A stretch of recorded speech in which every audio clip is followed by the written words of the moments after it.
Charles, I think people have come to associate that song with Sunday. Well, but you're closing in here on Wednesday. Exactly, with you.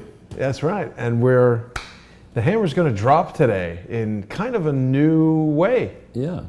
Well, we've been saving this up. There are a lot of people who are, voicing opinions, and some are very, very helpful, and others just aren't familiar enough with areas that I, fortunately or unfortunately, have spent a lot of my life with, and that's in the area of accounting.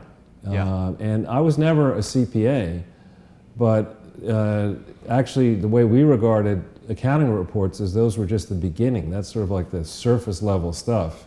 Huh. And when we were trying to, we wouldn't even necessarily start with an accountant's audit. We would go inside the company to get the constituent building blocks of the divisional or subsidiary accounts and reconstruct them and reorganize them, and so the audit stuff is like, yeah, that's interesting, but it's not, as far as complexity is concerned, from what I used to do, it's simple stuff. So accountants fear you, is what you're saying? I wouldn't say that. It's just that we had a lot of, I was trained well by people who had decades and total centuries of experience doing this kind of stuff, and so when you bring me something and you say, Charles, look at this audit for the Clinton Foundation, I'll look at it, and it says on the cover, to me it says, I am not a freaking audit. I'm a waste of your time, but you say to me it's an audit, and I was like, Jason, obviously you don't know what an audit is, and that doesn't, that's not a problem, it's just I don't know what a good sound scorer is or a good actor. I mean, you've done different things than I've done.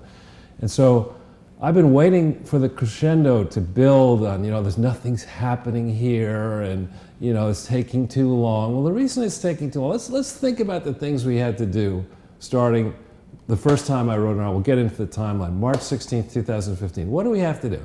But before we do that, we should bear in mind that you're not in the government, law enforcement, or anything other than just a guy walking around New York City. I'm a dude. That's what I am. But I mean, so we start March 16th, 2015. I'm just a dude, right? And I see this thing, and I'm writing about it. So to get something done, what do we have to do? And I had nothing to do with this, but we have to find a candidate who could beat Hillary Clinton, right? Or hope that such a candidate emerges. And to get that done, there had to be the entire Republican establishment had to lose to this candidate. That's right. Then this candidate had to be wily and strong enough to take down Hillary Clinton and Barack Obama and all that, and then win the election. And then once that candidate won the election, that candidate then had to fight off all the challenges, get inaugurated, and put a team together, and then fight off the swamp, fight off the deep state, get a new IRS person appointed, change the Supreme Court, get attacked, do all this stuff. So there's a time to go after the swamp. And it's not when Barack Obama is the president, and when Hillary Clinton could well be your next president. And it wasn't time to do what we're going to do today until today. That's good. And so that's what we're going to do today. Right, and we do need to thank the President of the United States, Donald J. Trump. I was very impressed, Charles, with Donald Trump's speech to the UN yesterday. I think he basically told them to take their globalist ideas and stuff them. Exactly. It was essentially the opposite of the speech that Herbert Walker Bush gave in 1992, and I was very proud of President Trump. Yeah, it's funny. There's a great news media organization called I-24. It's owned by this billionaire. I think he's based in Switzerland. Originally a Moroccan Jew, I believe, who made a vast fortune, and he's in his 50s, and he's putting together this big empire, and so they've had me on many times to talk about different political and economic things, and today they wanted me to debate a never-Trumper. I gotta watch that. Oh yeah, I hope they do a clip of it because it was really fun. I mean, the whole premise and wind-up, they invested time in this. They had, Donald Trump's making a fool out of himself. They had the clips of, when he was saying under Obama, America is a laughing stock, and then the people laughing and all this kind of stuff. And they really thought they were going to catch me off guard. So that whole send-up, what's your reaction to that, Charles? And I said, Donald Trump's, what I remember saying is, he's doing what should have been done long ago. Globalism, it's not globalism, it's unregulated globalism these people want. Yeah. And they were citing something about the economy's not. Well, the other guy said, the economy's not that strong, and there's no signs that the economies are strong. I go, oh, really? Like, all-time record highs across all the markets. We're growing at 4%, above 4%. And I said, let's just assume our economy's 20 trillion. That 4% growth at 800 billion is more GDP than most of the knuckleheads, I didn't use the word knucklehead in the thing, who were in that General Assembly, supposedly leading their countries. Their whole country makes. And that's the growth that Donald Trump is in 1 year. Yeah. So, anyway. I thought it was all right when they were chuckling because it was essentially a Trumpism that he put out there, Right. and people laughed at it. And it's like, you know what? There's things that Donald Trump says and does that are funny. Right. And then there's that.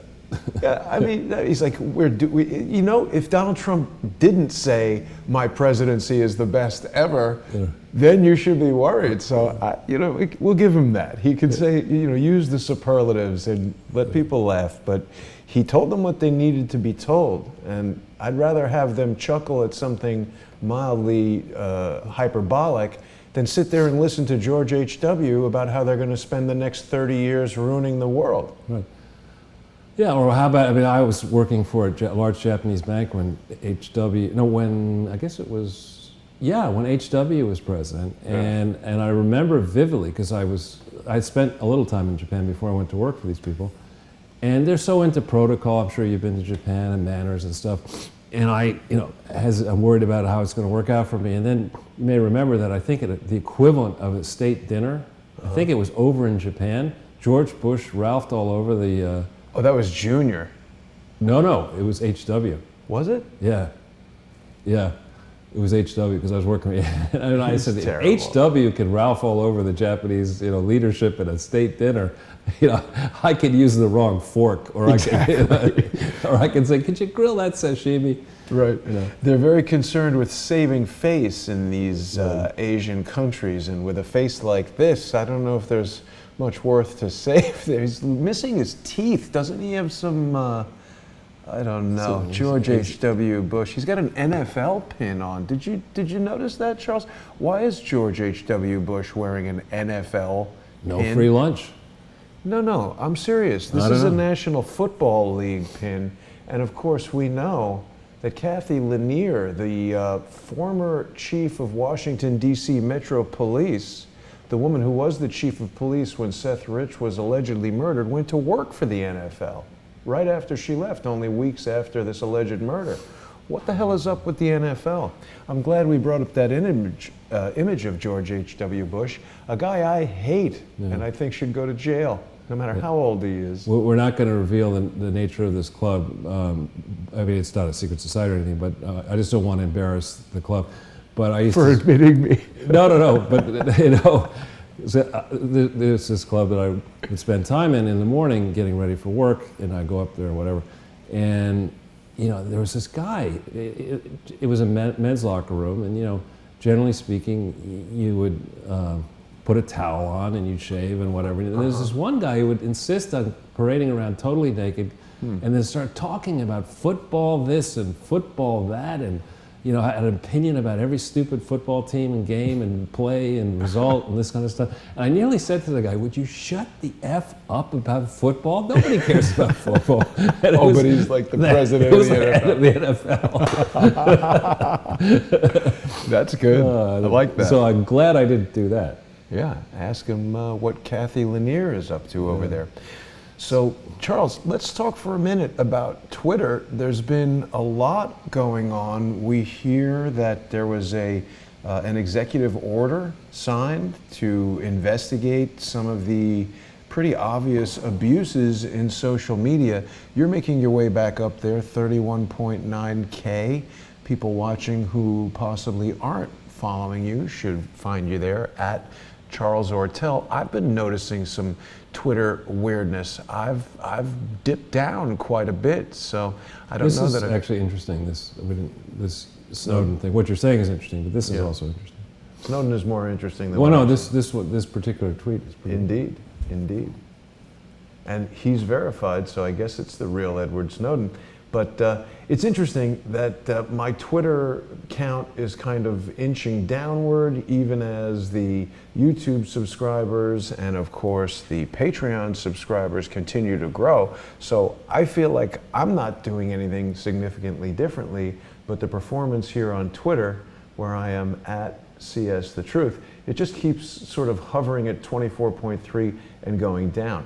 But so people who want to contact you, definitely direct messages on Twitter, good way to do that. And they can also, of course, find you at charlesortel.com, a website you've created that people can find documents. And of course, if they Google charlesortel.com and contact me, they can send you an email right there on the webpage. Yep. So actually, Jason, what I'd like to do, we're doing this one a little bit differently than before. If we go back to the artwork for a second. Oh, sure. Because, we can't begin a show like this without congratulating the art department. Well, thank you. And, I suppose I could reveal the way in which we do this. Yeah. What we do is we always are thinking ahead for each of the shows, the different topics we might cover, but we try to keep them as fresh as possible and as connected into breaking news. And so this is, and we also like to link it into a movie. So A Man for All Seasons, and I'm sure your viewership is intimately familiar with 16th century English history. Well, I didn't even know this movie before you told me about it. But it really is a great movie. I think it won 6 Academy Awards. It came out, and I'm not speaking as a movie critic. I'm just looking at the fact that it won 6 Academy Awards and grossed a fair amount back in 1966 when it came out. But it's all about King Henry VIII, who in this image is played by B-Rock. B-Rock. And B-Rock was, King Henry VIII, had a problem with the wife thing. He was going through the wife, that didn't work out, let's get rid of her, whatever. So he was at a moment where he'd gotten rid of a whole bunch of wives, one way or another. And in this one, we have Valerie Jarrett being, I would suggest, was the wife that he was trying to get rid of to marry Hillary Clinton. Yeah. His final wife. And to get that done, he'd been through so many different things. He needed to get the Pope's approval. And of course, you got to have the Pope of globalism is got to be George Soros. And that's such a great image of him with that chain of dollar signs or whatever. Possibly S's for Soros or dollar signs. Exactly. And so if you look up here, the biggest image is actually in the movie Sir Thomas More. Now, some people may know who Sir Thomas More is. I know a little bit. I'll just explain a little bit. I hope I get this mostly right. Sir Thomas More was a very powerful English official who defied King Henry VIII's command that he co-sign a letter to the Pope, the real Pope, asking for permission or suggesting that it was okay for Henry VIII to get divorced, something that was not allowed at that time. Right. And Sir Thomas More resisted. So he was in a terrible place. He was caught between the Pope and the King. The Pope in a hard place. Yeah, caught between the Pope and a hard place, exactly. And similarly, this edition of Closing In, we are going to develop the theory that this gentleman, Eric Hansen, somebody I do not know, right, and somebody you all will know a lot more about shortly, he's in a very tough position because it turns out Eric Hansen is currently the chief operating officer of Notorious BKD, the accounting firm, which is not actually called Notorious BKD, it's called BKD, LLP. And he's what's called the chief operating officer of BKD. Now, in most of these operations, you have the chief executive officer, you have the chief operating officer is the person who's really technically minded, who gets everything done, who knows all the rules, and he knows he's the one you generally go to fix things if there's a problem. Right. Whereas the executive officer, he or she is swanning around the world having cocktail parties and new business presentations. Yeah, exactly, making speeches. This is the dude who can't have the defense, I don't know nothing about accounting, Right. And so he became chief operating officer, I believe, around 2009, which happens to be precisely when the Clinton Foundation went through its most outrageous period. We're going to take you through that. So he was sitting on top of the accounting firm that was despoiling, in my view, the tax-exempt situation of the Clinton Foundation. And he did nothing about it while he was CEO. He didn't do anything to stop it. He allowed his firm to issue all kinds of fraudulent, I would argue, opinions out of their Little Rock office. I don't think he was based in Little Rock. I think he was at headquarters in Missouri. But what makes this guy Sir Thomas More, and it's a question where he's going to end up being a hero or a goat, is that he was also appointed to be chairman of the accounting industry's most powerful body, which is the AICPA. He's the chair of this at the same time. So who's the AICPA? Those are the people who make the rules that establish how accounting firms are run. This is the authority. This is the rule maker. So here you are sitting on top of a firm that's deeply, in my opinion, in trouble, should be in trouble, for having issued a whole bunch of false and materially misleading audits, which people who don't know much about accounting will look at this and say, oh, it's a BKD audit. Sounds pretty good to me. What's a few false and materially misleading statements between friends, Charles? Right. And so we'll get into this in some depth. And from what I can tell of the public stuff about Mr. Hansen, and I'm not going to make an attempt to reach out to him other than... Oh, I tweeted this video at him. Right, I mean, I'm not going to try to resolve this privately, because the reason I'm not going to try to resolve it privately is that the BKD audits underpin the legitimacy, the perceived legitimacy of the Clinton Foundation, making this fraud possible. And so there is a way, we're going to go through it, of how Mr. Hansen can actually do the right thing here, have a Spike Lee moment. And in his role as chairman of the AICPA, and I don't know if he's so conflicted that he would have to step aside for the process, he could do the right thing and say, now wait a minute, I didn't know the particulars because it's a big firm and wants an important account. I didn't know all the particulars. Nice try, Eric. Yeah, I don't buy that. But now that I'm looking at this, I'm finding out a whole bunch of new information that you, Charles and Jason, are bringing to my attention. I am going to pull the audits of the Clinton Foundation. I am going to do the right thing, and I'm going to stand up and be counted and set the standard. Be accounted. Well, stand up and be accounted. Set the standard, help define the standards, because the standards for how you account and audit public charities and private foundations had not really been updated the way they need to be updated to bring them into the 21st century, to bring them into 2018, especially for this type of thing, the Clinton Foundation, where you've got, what I would argue, rogues masquerading as responsible citizens, procuring false legal opinions or getting favors out of various government authorities, and going around the world swanning about, pretending that they have the legal authority to do the many things that they've been doing, when in fact they don't have the legal authority, in my opinion, and in the opinion of lawyers I've consulted. They do not have the legal authority to go across state lines out of Arkansas and say, actually, the Clinton Foundation, it says over here it's called the William J. Clinton Presidential Foundation, and it says in the Articles of Incorporation that our purposes, our authorized purposes, are only to be a presidential archival repository and research center based in Little Rock. That's all we can do. We're just going to go around and say, I'm the Clintons. I'm Bill, I'm Hillary, I'm Chelsea, I do what I want. Love that dinosaur movie. Yeah, I got to get out of Dodge. I got to get out of Little Rock, And so I'm going to fight AIDS. I'm going to do this. I'm going to do that. Whatever I want.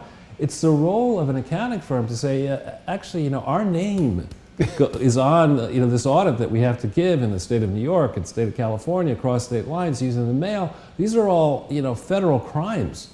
When you send an audit across state lines and you characterize it as being compliant and it's not compliant, and then simultaneously you got potty head diarrhea and other people raising money, from governments around the world across state lines, using the media, et cetera, and getting billions of dollars. Yeah. The accounting firm that has allowed its name to continue to be used with this exercise is certainly a deep pocket that people should be taking a hard look at. So I think there's a tremendous amount of pressure that should be applied on this man, on his team, and on both the AICPA and at BKD, and within the various states and the IRS and the FBI and elsewhere. I mean, you think about Arthur Andersen. Arthur Andersen went out of existence. Way bigger than BKD. For a much smaller offense. I mean, the Enron, the piece of it, the barge transaction, was a very small piece of the puzzle here. And so I say to Mr. Hansen, you seem to be a decent human being.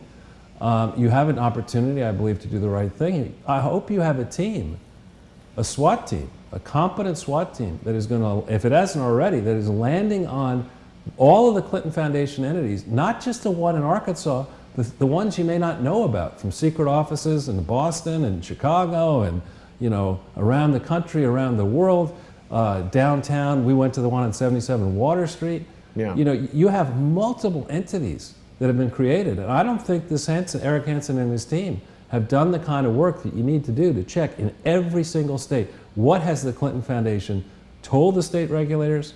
Have they ever been disciplined? And Mr. Hansen, they have. They've been disciplined in what was Mississippi 3 times. Massachusetts, they've been disciplined. And they've been disciplined in other ways and they've made decisions to leave states because their forms weren't proper. They should be disciplined in many countries around the world. Charles, realistically speaking, is there any way an accountant and a guy of this level of sophistication, I mean, they don't just take any schmuck and make him the head of this whole thing. Could he possibly not know that what they've filed are improper? There's no way. It's possible that he might not know. But so here's another problem for Eric Hansen in his role as chief operating officer. So, you think about the accounting world. You think about, for that matter, where I used to work, investment banks. One investment bank is more or less the same as the next investment bank. It all boils down to the people that you're dealing with. So if you've got a very fancy guy at some big investment bank, and you get, it's like the difference between going to Princeton and Harvard, not to pick on Yale. At Harvard, they have the great faculty, but when the undergraduates, they don't ever get to be taught by the great faculty. The great faculty are going around the world giving speeches and writing books, and they don't want to deal with pesky undergraduates. They want graduate students. The Princeton sale is, well, actually, we don't do it that way. We have smaller classes, and our professors teach, et cetera. Similarly, so when you're thinking about, do you want to use a large accounting firm, PwC, or a much smaller one, BKD, it boils down to the people. But it also boils down, if it's a multinational thing that's being audited, you don't want to hire a domestic accounting firm like BKD, which I don't think has captive international offices in all these far-flung places like Papua New Guinea and Haiti and all these places where if you don't already have an office in those places, how in the hell is a Springfield, Missouri-based firm, even if it has affiliates, how are they going to go and say, a hell of a lot of money's been going into the Democratic Republic of the Congo, and I know, you should see in the paper here, this Ebola virus is spreading to there in Uganda, but, up-and-coming young partner, we'd really like you to leave your family and go check this Democratic Republic of the Congo thing out. Why don't you spend like 3 months there, and we'll give you an Ebola suit, we'll give you this and that when you come back. I mean, it's a Ebola suit.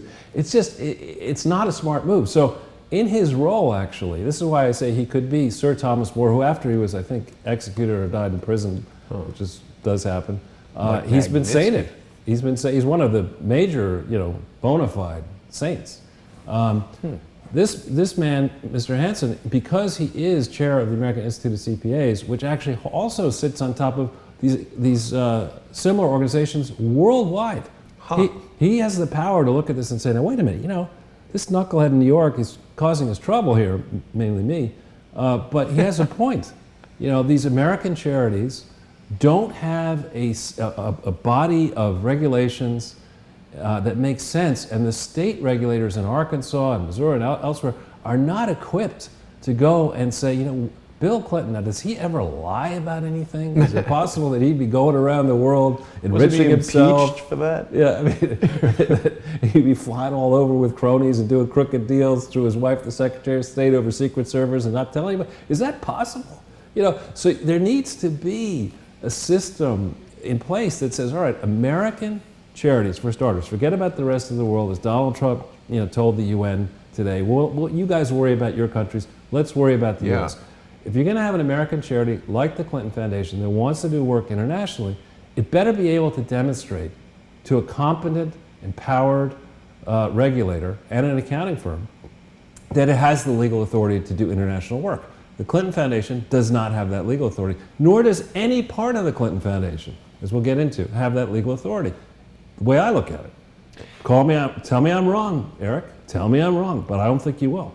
As I hear you describe this, why would they choose this accounting firm, et cetera? And I think back to when I was like, why would they choose this guy to be the IT guy? They got all the money they could possibly want. Like, why this guy who seems to not even know how to bit level erase? Like, didn't Brian Pagliano go on to 4chan and say, hey, anybody know how to totally erase Hillary Clinton's emails? And not leave any traces behind in this question? That's one of the most basic things that any computer user, I don't consider you like a hardcore computer user. It's a good thing. I understand you not knowing about it, but anybody who's being paid by anybody to do anything with a computer who doesn't know about bit level erasure of data is an idiot in my view. And so why would they hire this guy?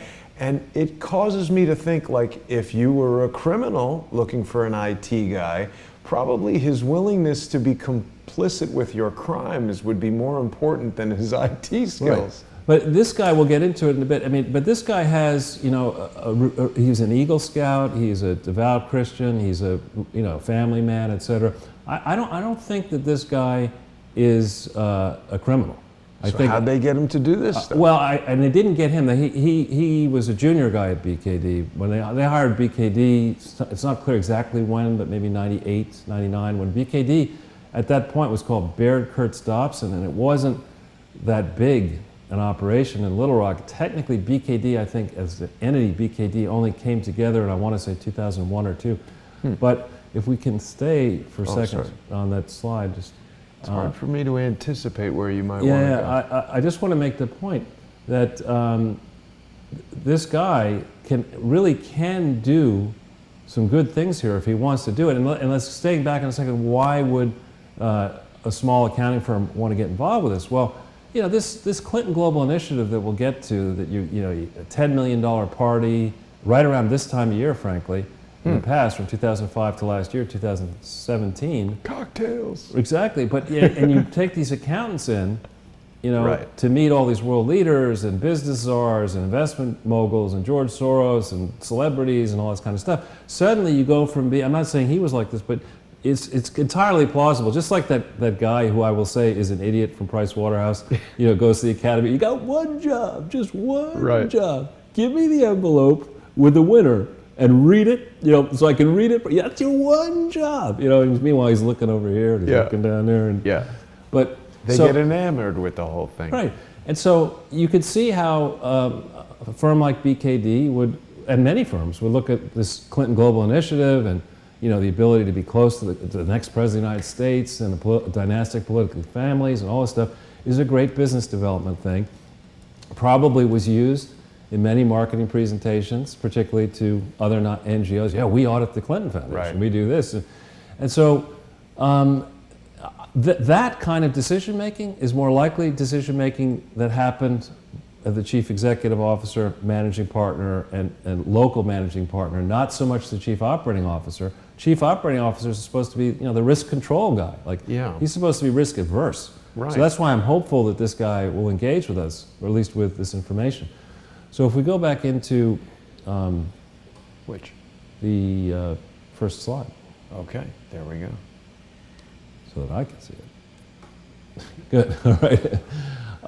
So he has a simple choice to make. If he wants to be Saint Thomas More here, what he'd better do is, a lot of homework on this audit trail here. And it goes all the way, the file goes right the way back to October 23rd, 1997, if not before that, because I believe there's signs that the Clintons, in what I see in the public record, had their eyes on using a foundation to house President Joe Biden well before October 23rd, 1997. So you got to understand the context of what was going on here. But wait, to use a foundation to do what now? I thought every president has a foundation to create a library after their president. All right, so what the presidential foundations are supposed to be, which this is not, are merely exercises that reduce the burden of federal government by, instead of having the National Archives go and spend the money to either build a new structure or rent or pay for maintaining a structure large enough to house all the crap that is creating the records, presidential records created or received from January 20th, 1993 to January 20th, 2001. That's a lot of stuff. Yeah. And even in the, the discussion, the press releases, the puff pieces the Clintons have put out, they brag that we've got more crap than anybody else. Miles of this, thousands of this, these gadgets, that gadget. So the idea behind the foundation is, instead of, you create all this crap and all these records and memos, and it's supposed to be everything. It's not supposed to be, only the A papers. We'll leave out all the things where you're attacked. It's supposed to be the entire record of the presidency, which is actually the property of you and me and our viewership. That's what this presidential foundation was supposed to be. And instead of it being that, the Clintons needed money. Actually, in October 23rd, 1997, they had no house. Yeah, Hillary has a very awkward interview where she talks about that. She seems like she's sort of tripping over the words. I mean, they're in debt, they have no house, they got no nothing, and suddenly... How is that possible? Oh, because it's very... Well, they weren't making that much money, actually. Legal fees. High legal fees. It's a good idea if you don't want to get in legal fees. You try to stay and not break the law, but that's a word of advice for the Clintons. They'll never listen. This is money-saving tips. Yeah, exactly. But you have to go check this file back all the way back to October 23rd, 1997, and we'll get into this in some more depth. But the first question, Mr. Hansen, you might want to ask is, you do know the rules in your firm that when you set up something that gets retroactively tax exempt back to October 23rd, 1997, you actually have to file a tax return, even if it says no revenue, no nothing. You've got to file it, and the reason you've got to file it for the Clinton Foundation is there's a five-period test for whether the foundation is a public foundation or a public charity or private foundation. It's a 5-year running look-back test. And in all these early years, BKD has its name on tax returns, which are wrong. And the second reason you're going to want to do this is the largest donor that's listed on the books here, and we've been through this before, the largest donor listed in 1998 is most likely the second presidential inaugural committee, which should have disbanded legally by April of 1997. So the question is, how in the hell did that committee put money into the Clinton Foundation in 1998? And you have the ability in your files, unless you destroyed them already. Now, bad news if you've destroyed and the BleachBit team is on it already, that's really bad news, because the burden of proof is going to be on you guys to show that you did the right thing. So I certainly hope the BleachBit can be unBleachBit if any of that stuff happened. It cannot be. Well, oftentimes the materials, and somehow they have a magical way of reappearing right the day after the statute of limitations. Oh, the Rose Law Firm billing records. Why would I bring that up? But wait, Charles, does our friend Mr. Mbop have any legal liability if this is, he's the guy overseeing all this, and for so many years. I'd say, BKD, so that's a good point. So BKD, I'm told, was created by taking, we call it rolling up a bunch of accounting firms. So what you do is, you got Goodman and Ortel accountants based here in Chelsea, and we've got a practice of 100 clients, let's say. And we get to a certain point and we're like, this is fun, we're making money, but let's see if we can monetize it. So BKD comes along and says, all right, we'll give you $1 million note, or $5 million, whatever the number is, if you just join us. You change your stationery from Goodman and Ortel to BKD. and we'll give you a note. BKD will give you a note. Big crime doing. Exactly. And if it's done lawfully, it's fine, and you can roll this stuff up. But on the other hand, if you don't tell Goodman and Ortel that, actually, the reason we've been able to build our business is we've been looking the other way because Slick Willie came along and said, we got this idea to get international and do a lot of big stuff here in New York and have these parties, and that's actually all business development, and we're going to become, the Clinton family is going to control all this stuff, and we're going to get really seriously mega rich off this charity, and defray our expensive travel and lifestyle and have this massage parlor and catering service and whatever out there. That is a very material fact to Goodman and Ortel. We would not have given away our business to get a note from a firm that didn't catch, this gigantic fraud and has let it ride for all these different years. So there's a simple choice, I believe, on his COO hat, which is to say, anybody who has had anything to do at BKD with the Clinton Foundation better not destroy any of their notes, any of their files. you're insulated from this project. We bring in the nasty side of being, every firm, accounting firm has the meanest, toughest, we bring in the forensic people. I know of firms I know the firm who found Conrad Black's third set of books, which is not easy to do. And there are firms like that, and BKD would know all about them. You got to go lock down these files, and you got to go and understand the rules and the laws, not just the accounting rules, the laws that apply.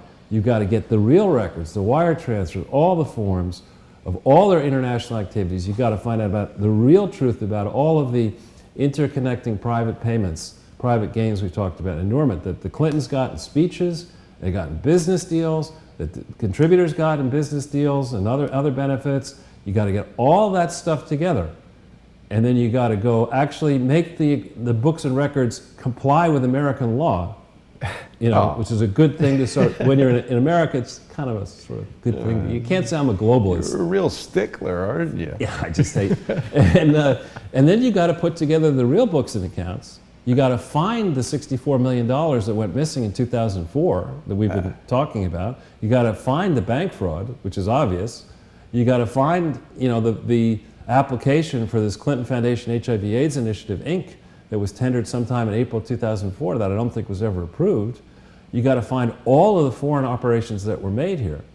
And then you got to look at all this and say, do you feel lucky?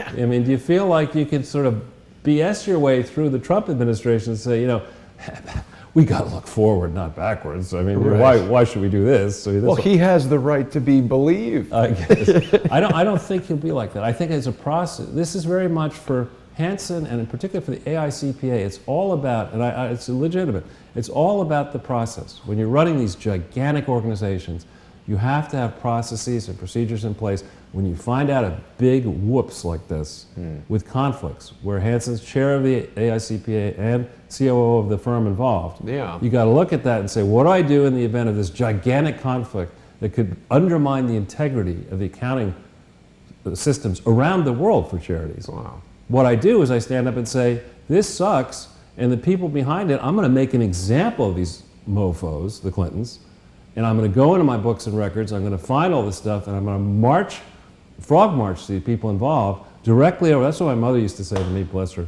So she used to say, well, a little frog kid, marching. If you use drugs, I will take you over to the 6th precinct myself. Mom, I'm only 3. But wait a minute, back to our friend here. Isn't he going to do all of this stuff one day before he has a heart attack? I hope I don't wish a heart attack. I'm not wishing it. I'm saying, won't they kill him if he does that? No. I don't. It's the reverse. I mean, these people do. Fraudsters got a fraud, and actually, when you the way I think about accounting systems, there's textbooks. You could fill your apartment with books you might read about this and that aspect of accounting. Or in this case, that's what AIC books I might not read. Yeah, exactly. But if you boil it down to its very simple essence, what an accountant's trying to do at the very beginning is decide, can you even audit your client? It's very sort of René Descartes, French philosopher stuff. It's not like check the rule book. It's like, is this something that I look at that I can actually satisfy myself? Because my name, BKD, is going to be on this letter that says... How could you not audit? You don't accept the assignment. If you don't have confidence, everything that you're basing your opinion on, if you've got, I'll give you a simple case. You got this guy who's been running this investment fund, and he's got an idea to set up a new one, and his name's Bernie Madoff, and he'll be unavailable to do it because he's spending the rest of his life in prison. That's a guy you wouldn't audit, right? Because right away he's... And because I always think of an audit as like coming from the IRS, where there is something very different. Audit you. You're saying this is very different. Someone will only give an audit because the audit is essentially the accounting firm saying, we checked it, this is good. Right. Here's our audit. Yeah. Well, actually, the way it works in simple terms, and I'm not practicing as an accountant here. The way I've experienced it to work is you sit down with your auditor. And the auditor actually decides, can I take this assignment? And there's rules about that. If you're suspicious, you don't take it, whatever. So the first question you're asking is this something that I could be able to study closely enough in time? Remember that the final deadline for a given calendar year is November 15th the following year. Could I, in that time frame, put enough resources together to check this pig and decide that it is not a fraud, you know? And I would say that we've done a lot of that work for you, and we're not going to charge you for it, but you know, you don't need to spend more than like a weekend with maybe 10 people in a room watching all our videos, looking at all our sheets. And we will make typographical errors. We're not accountants. Maybe we have not seen things that you're going to see. But the first thing you're going to determine here is that this sucker cannot be audited because its systems are so deficient over so many years. And then you should be asking yourselves, well, why, if it's so deficient, did BKD do, you know, audit after audit after audit after audit and allow its name to be shipped all across the many 50 states and DC, around the world, you know, for so many years and not really to be paid all that much? Well, this is exactly what I'm getting at, is that you're talking about, I mean, look, you've done tremendous high-level work on this whole project, but the things that you point out are such glaring errors, oversights, you know, materially misleading, factually incorrect. How could any experienced accountant, particularly one who's the chief operating officer of such a big firm and the president of the American whatever of accountants, Institute of Accountants, how could he miss that stuff? It almost... Well, again, BKD probably has many thousands, tens of thousands of clients, and, you know, I'm sure the person I'd say should be looking for a new, or should not be making long-term plans to be free, is whoever runs the Little Rock office of and BKD? the New York. If BKD has a New York office, those two people, you know, they better be. Don't buy green bananas. No.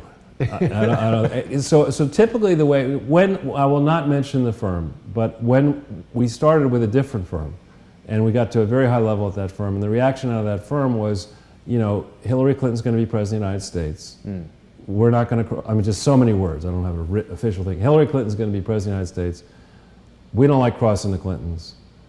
If this goes to Armageddon, we'll simply, you know, shut down the Little Rock office, was more or less the jibe I got out of the conversation. Wow. And, you know, that may have to happen here with BKD.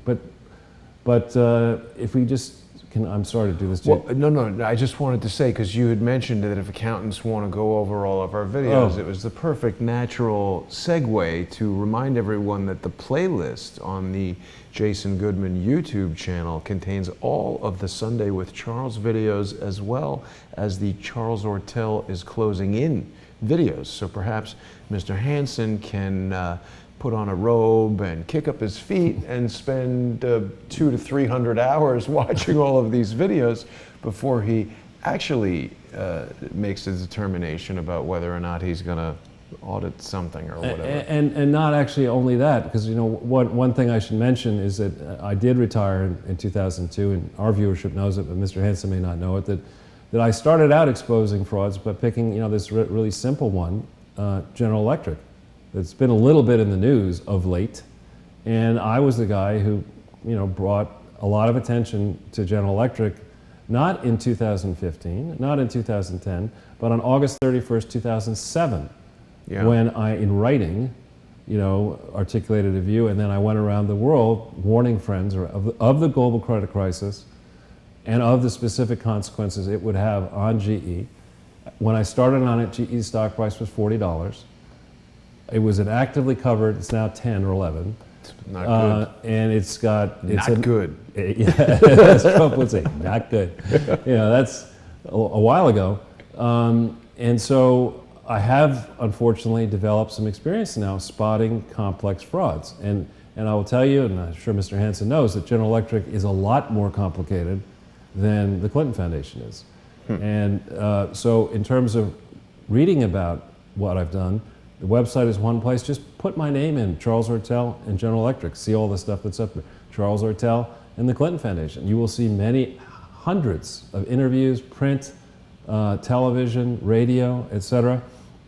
And I bring that up not to brag or anything, but out of all this, nobody's come back and said, you know what, you're wrong. Yeah. And no one's saying, you missed this. Nobody's doing that. And, you know, BKD people have the resources to look at this and say, you know, Ortel's a goat, or he's right.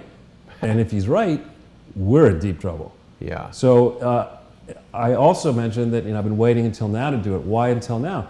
Only several weeks ago did a new IRS chief come to the fore.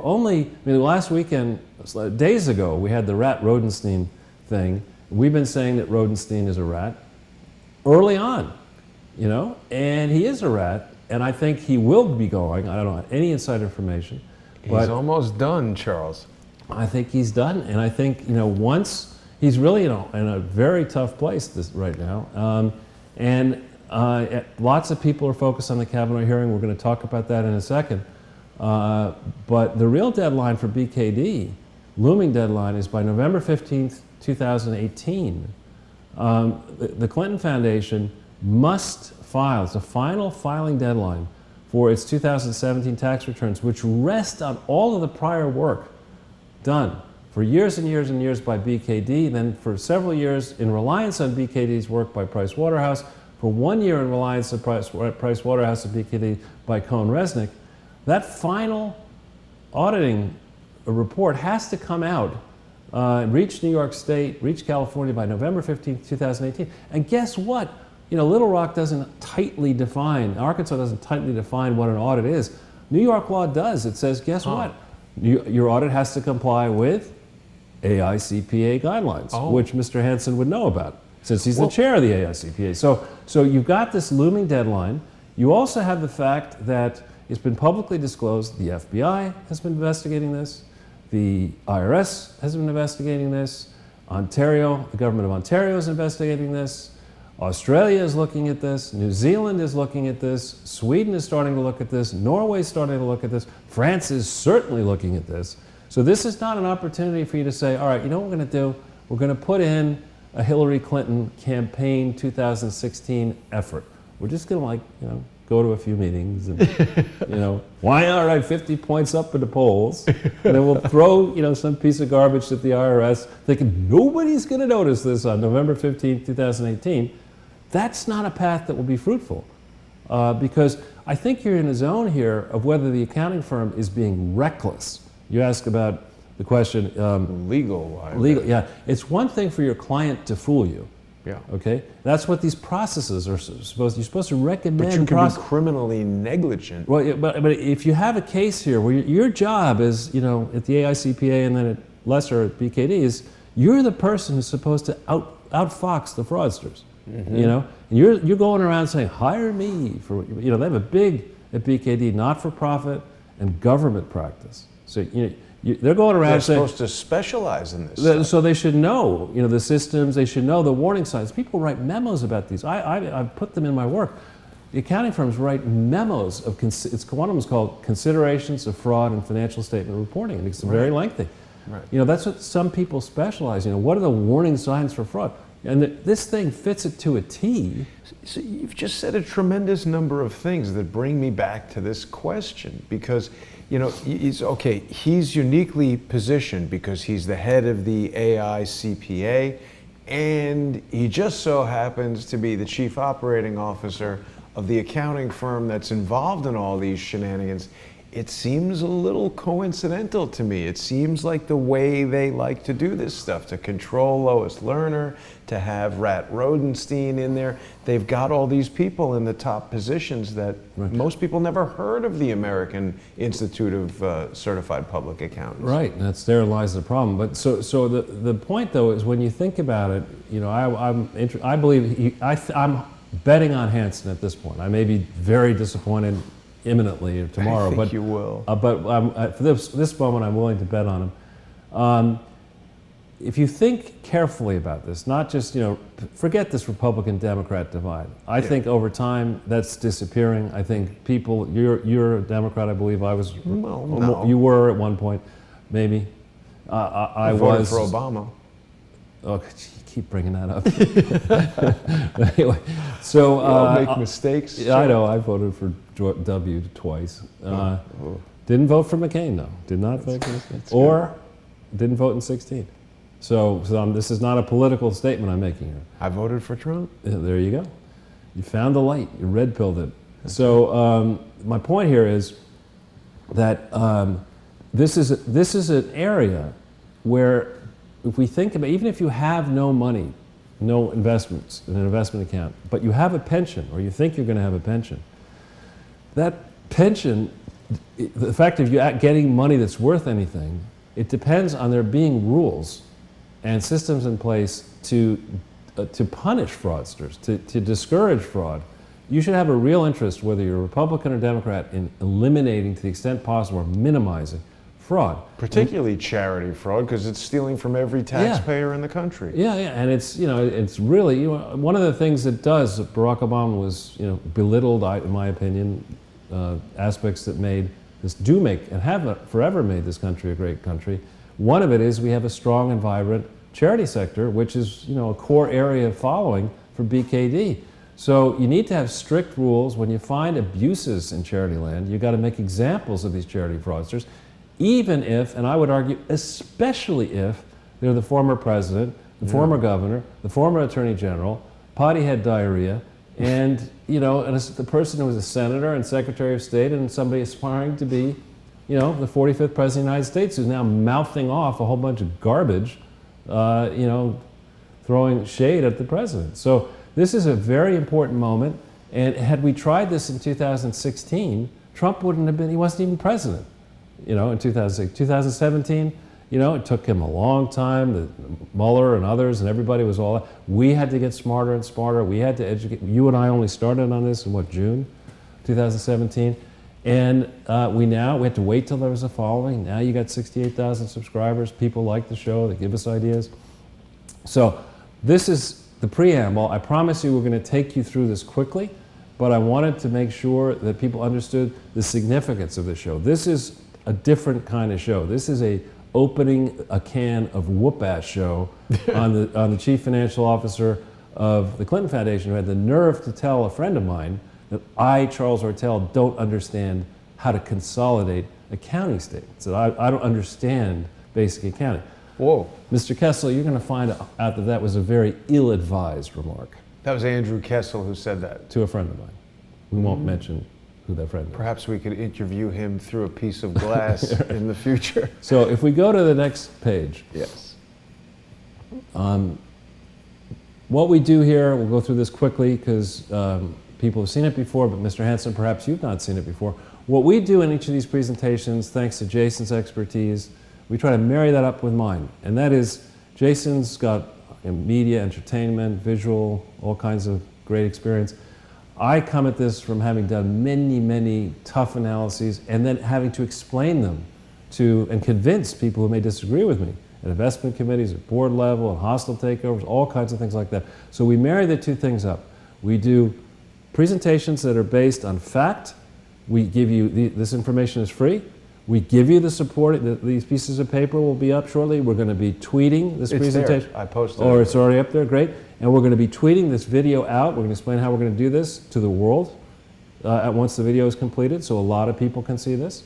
And again, we encourage people. People will say to us, hey, you missed this, you missed that. Please, if we miss something, send us your constructive suggestions. We don't respond to phlegm. But if you missed this, you should change that. I will take the time to read about it, look into it, and if you're right, I will contact you and say thank you for that, and we'll change. And I extend the same courtesy to Mr. Hansen and BKD and AICPA. But there's a lot of information in here. I would add this is how I did GE, not in this exact format, but this is how I spread information around about GE. Everything that we use is information gleaned from the public domain.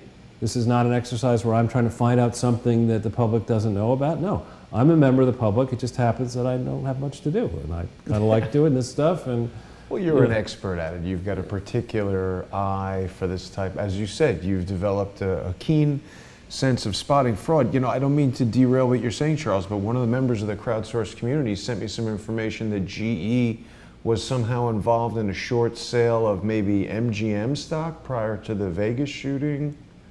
I don't know anything about that. We'll look into that. Yeah. But this is the type of thing that people send us, so it's okay. Worth looking at. So we do have in this country First Amendment rights, the right to express our opinion. We don't have the right to be believed, which is the most that's idiotic. Right. It's like, especially because I shouldn't reveal everything that I do in terms of where I go and stuff like that. But But I do spend time, let's just say, in coffee shops and other places, and you hear conversations, and the people are, and they're just off the wall. No, you don't have the right to believe. The other day there was a sad case, a young guy, and it doesn't matter his ethnicity, talking in a loud voice about, I kill babies, and I kill this, and I do that. And I'm like, wow. Really? If that's what you do, you probably don't want to be, there are plenty of babies, so what if we lose a few more of them? That, you don't have a right to believe that. No. And the whole reason... Well, you do, but you're going to go to jail for a long time. Right, but the whole point of the First Amendment and the genius of the founders is you have an absolute right to express your opinion. Yeah. And if it's incorrect, I can listen to it, and I have an absolute right to express my response to your opinion. It's not that if I say something because I'm 30 years old and my mother was from Portugal, you have to believe me. Right. No, it's none of that. You say what you say, people think about it, we learn, you'll have different perspectives. So you have a right, we have a right to express our opinion. We're doing that in this presentation, but we're doing more than that, as you shortly will see. Indeed. So if we go to the next page. Yeah, this right to be believed is a made-up thing. All right, so what we have, I've talked a little bit about Mr. Hansen here, and it is my opinion, as somebody who knows something, I'm not a CPA, but as somebody who has studied the law and studied the rules, that not a single BKD opinion that's out there in the public domain is remotely complying with required state, federal, and foreign laws and regulations. Not a single one of them. That's and they're all out there. Some are hidden, actually. Some are purposefully omitted from the Clinton Foundation website. But none of them comply with the law. And so here, I invite our viewership. We've given here on the right-hand side, after we get through this, those are the Twitter links for Eric Hansen himself, for BKD the firm, and for the AICPA. If you like what you see, and you agree with what we're doing here, then please send everybody on this list a tweet with the video once it's up and running saying, you ought to make sure that Eric Hansen takes this seriously. Mr. Hansen, are you taking this seriously? BKD, are you taking this seriously? Have your friends and followers do that. And we mentioned, we have this thing about who Sir Thomas More here is. I like Wikipedia only as a starting place, but I found some of this information out on Thomas More here in Wikipedia, and then here's some background information on the 1966 film. And here we have a whole bunch of other people that I would encourage. I mean, the FBI, what the hell are you guys doing? The line people, they must be seething. Because the executive people are saying, They're texting their girlfriends and deleting files. Yeah, but so here's the FBI Twitter, the FBI Washington field office, which is probably looking at this. There's this dude, real Donald Trump, who's the president of the United States in this universe. Yes. So you can tweet it to him. He's certainly not going to respond, but he might notice a large volume of tweets. Tweet it to Sean Hannity. Tweet it to the great Sidney Powell, who is a wonderful human being, and to Lou Dobbs, and to my friend Thomas Lifson at the American Thinker. And then in terms of people in Congress, we have here the Twitter handles from Marsha Blackburn, has been very helpful, Louis Gohmert, Jim Jordan, the Freedom Caucus, and Chuck Grassley. So you can look at this presentation, soak it in, and this is the first time we're asking people specifically to soak this all in, and if you agree with it, send as many tweets as you can. Encourage your followers to do the same thing. Why aren't you doing something about this? We spend $6 trillion a year on government, federal, state, and local government, and we got this Clinton Foundation that's been out of control since the day it was formed on October 23, 1997. And Bill, Hillary, and Chelsea Clinton, in my view, with their various cronies, this isn't just about BKD making a mistake. This is about the Clintons gumming up state governments, federal government, foreign government, the IRS, the Department of Justice, to keep this perpetual motion fraud machine going, where they trade contributions to the Clinton Foundation that don't necessarily make it all the way to the Clinton Foundation for favors, either in the way of contracts, business deals, or immunity from prosecution. That's basically the modus operandi that you would find if you took this the way it needs to be dry cleaned. Okay? And as a guess, this implicates Republicans, it implicates Democrats, it implicates establishment people, it may implicate progressives or whatever, but the facts are it will unify the country, because this is not, if we sat here and said, let's pick on this crooked for-profit entity over here, a lot of people would say, yeah, profit's a dirty word,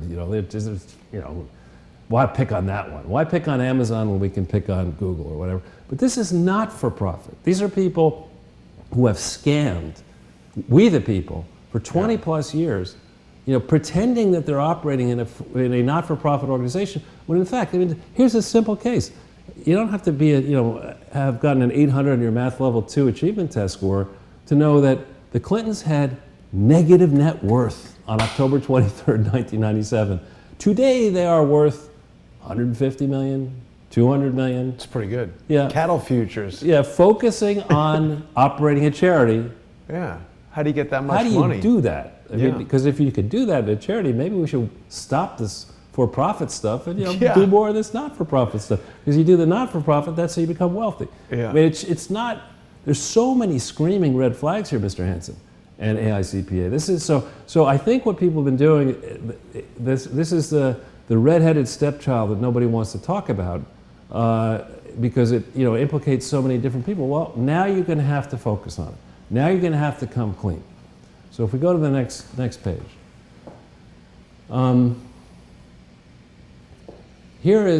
This is information that I took from a BKD press release about Mr. Hansen. Okay, so this is propaganda from BKD, but it paints him all. You read about his Eagle Scout and a Family Guy. And this is a serious dude, a guy who's accomplished his whole life. In some ways, let's say he's like Brett Kavanaugh in a way. He's a devoted person. He's done many, many things. You look at all this stuff. AICPA is the world's largest member association representing the accounting profession. More than 650,000 members. Wow, that's okay. big. They have to take the CPA examination. So what we do here is we're the ones who administer the exam. Wow. But we don't know how to audit this presidential foundation. We can't. It's like just. I don't know. You're always like giving these guys the benefit of the doubt, but It operates through 179 countries. And here the guy. I actually agree that when you find people who are raised on small family farms, more often than not, they are very, very industrious people. Because you have farming. to be. I was raised in Manhattan, not on a small family farm. And in Manhattan, you can believe the weather. Why should I care about the weather? Just go to D'Agostino's. Right, exactly.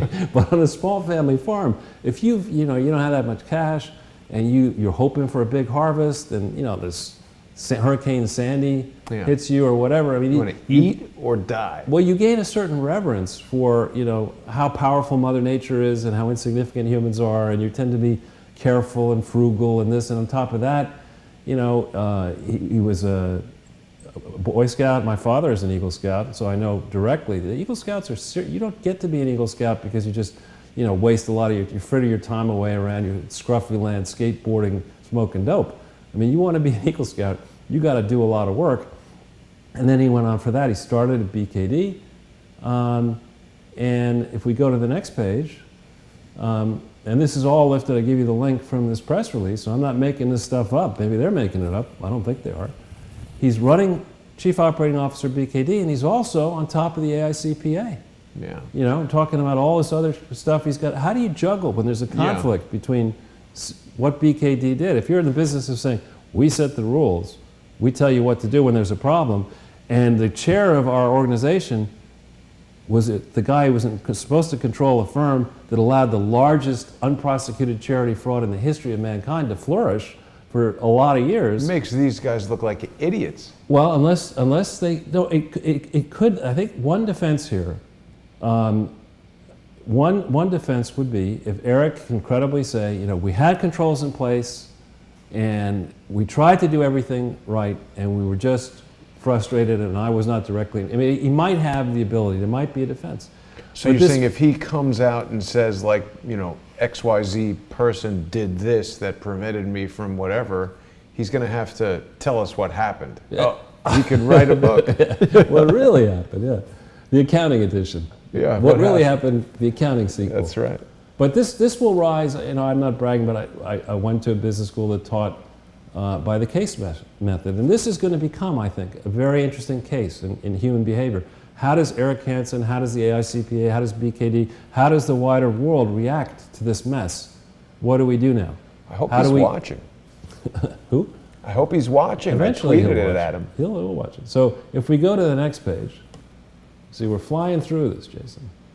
No rush. Now, remember, for those of you who are colorblind, I apologize that this is some color here, but what I did is I took the years, this is 97 through 2000, all the years where BKD may have had a role with the Clinton Foundation, okay? And a 1023 is the application that you make to the federal government, to the Department of Treasury and the IRS, to obtain federal tax exemption. The way that works is, we talked about this before, you don't go in to, it's not like a driver's license where you say, you know, I want the right to operate a passenger car anywhere in the United States, and you get your international one, you could do anything you want. When you fill out this 1023 application to the IRS, you got to explain why in the hell American taxpayers should subsidize the activities of your charity. Is it really a charity? What are its specific purposes? You could just write, I have the right to be believed. Exactly. You fill that in. So, it's a catch-all. So if you're, you know, I'd like to think, you know, maybe more complicated than this, that the first thing an accounting firm might do when asked to audit a charity is ask the question, is it a charity? You know, because if it's not, if its legal paperwork is not up to snuff, if it hasn't not only gotten its federal tax exemption, but its state and local and international tax exemptions and filed all the requisite paperwork, then how do you issue an audit? You're telling the world that this thing is a charity when it's not.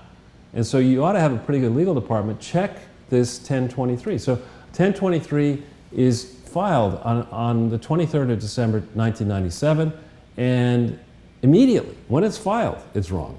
Oops. And between then, what happened? No, nothing. Oh, it was wrong. between then and January 29th, 1998, all sorts of things changed, which they didn't tell the IRS about, which would have disqualified them from being a charity. Maybe that's why they didn't tell them. Yeah, could be, could be. And at the time, you know, in 97, 98, who was President of the United States? Oh yeah, Bill. Oops. Oh yeah, okay, yeah, we got that covered. So we'll just have Gore win. That didn't happen. Somebody once told me, the reason I lied to you was because I thought the truth would upset you. And I said to myself, I believe that's the reason they invented lying. That's right. It's not novel. That's how lies roll. So the first question is this application for federal tax exemption, it's like on the list of things that are important to a charity, that's like up here, you know, like that better be right. And the IRS tells you if you go and you say, I want to be a charity that's going to cater to massage parlors and whatever in Little Rock. IMAX movies.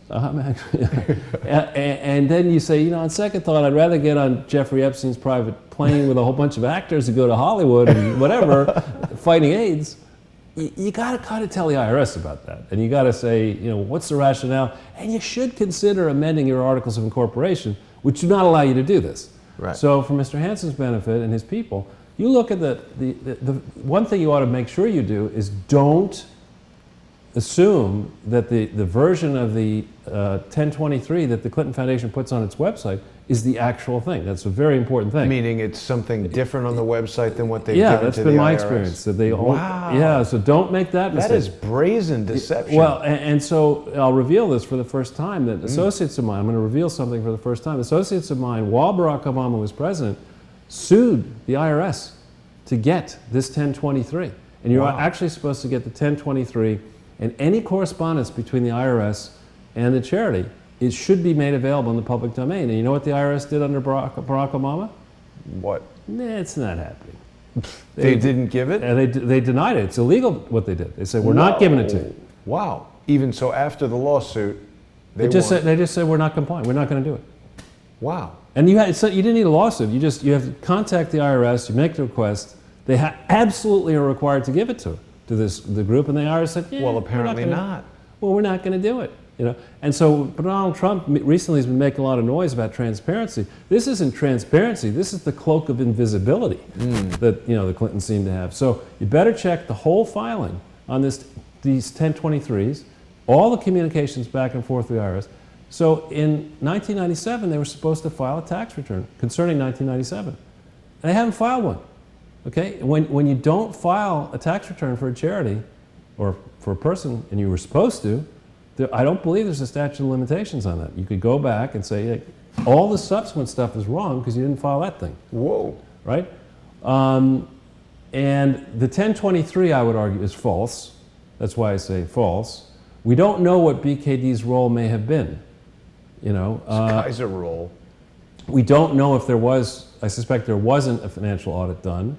But I thought BKD is doing the audit. Well, I'm just saying this is 1997. This is the first period. So in 98, we go in through that 1023 is still there. There is an audit, I mean a tax return, federal tax return filed. It is filled with errors. Okay, it's signed by a BKD person. Oh boy. We don't know if there is an audit. We know in certain state filings, and today we're just focusing, Mr. Hansen, on federal filings. I would squirrel away the notion that you better check and see whether the Clinton Foundation has filed in Arkansas the requisite approvals to become an Arkansas tax-exempt entity, and in other places like New York and California. Did they ever do that right? I can tell you they didn't do it right in New York. They didn't do it right in California. As a guess, they've never done it right in Arkansas. So in 98 it's wrong, in 99 it's wrong. By 2000, we haven't been able to find, in 99, I believe, in New York, references made to BKD, to the New York authorities, being, it was then called Baird Kurtz Dobson, issuing an audit in 1999. They make that claim to New York State authorities. It's not in the files. So I haven't seen it. What I have seen are audits that were prepared in 2001, 2, 3, 4, and 5 by BKD using modified cash basis accounting, which is not proper, I'm told, for this type of a charity of the size that it was with these gigantic construction projects. And those audits are all hidden. They're not on the Clinton Foundation website, but they're available in Massachusetts, they're available in California, they're available in New York. It's supposed to be accrual-based or something? Accrual-based. And see, that's the type of thing that most people don't even know what the difference is, but you're saying doing it one way versus the other, that's illegal. Right, well, a simple way of explaining it, right? The cash basis is the way most entrepreneurs operate, right? Cash basis is like, how much cash do I have? Okay, that's my net worth. The accrual basis is, you know, you look at cash, but you also look at revenue that's coming your way, and you look at expenses that you've incurred that will have to be paid out of that revenue, and you track all of that to a given date, the end of the year typically, and then you measure changes between periods, like the start of the year to the end of the year, what happened. And accrual basis is absolutely the proper way to go on something like this, especially because, Mr. Hansen, you need to listen to this carefully. What these people were simultaneously doing, the same people involved with the Clinton Foundation associated were also raising money for Hillary Clinton's Senate campaign, raising money for various projects for other Democratic officials. And if you have a charity that does not have an independent board, this charity has never had an independent board, which is a key requirement of this type of charity, a public charity, has to have an independent board, i.e. a board who can say, Billy, no massage parlor, no catering, no roof garden, none of that stuff, no flying around the world. We're independent. We tell you what we're going to do. You don't tell us what we're doing. That's independence. How about the dinosaur movie? Not even a dinosaur movie. No. Oh, wow. None of that, Bill. None of that. It's records, boring stuff. All the records, including the ones that Sandy Burglar tried to steal, right. All those have got to be in this facility. That is a cruel, cruel basis, Charles. I know. You want to make some money, Billy? You're not going to make it using the foundation. Go out, practice law. Can't do that. Surrender my bar license. Right books. Set up a consulting firm. Okay, I could do that. But you can't make money off of charity. Anyway, so in this period 2000 to 2005, there's the 2001 audit covers the previous year 2000. So 1, 2, 3, 4, and 5 are all incorrect, the ones that are missing, because they use this modified cash basis accounting. And then here in 2001, Bill gets involved with the American India Foundation and the International AIDS Trusts that file these 1023s. And the fact that he was involved with that and saying he was involved with the Clinton Foundation should have been disclosed. The nature of his involvement with the Clinton Foundation should have been clarified. He has gone around, he's written at least several books saying that he established the Clinton Foundation in January of 2001. He's not listed as a trustee, he's not listed as an executive. How were his expenses reimbursed for all this stuff? He was out raising money illegally without registering. None of this stuff. He just moved to New York, gets his friends together, So Hillary's going to be the next president. And so you're going to do what I want to do. And he just doesn't fill out any of the paperwork. He doesn't have to do that. And BKD doesn't sit there and say, you know what, Bill, this is really getting to be a problem. I mean, starting in 97, we've been at this like 8 years. You know, we're letting all this stuff fly. By 2004, they set up this Clinton Foundation HIV/AIDS initiative, which is a complete fraud. Never, I think, was authorized as a charity. BKD's name is all over this. Huh.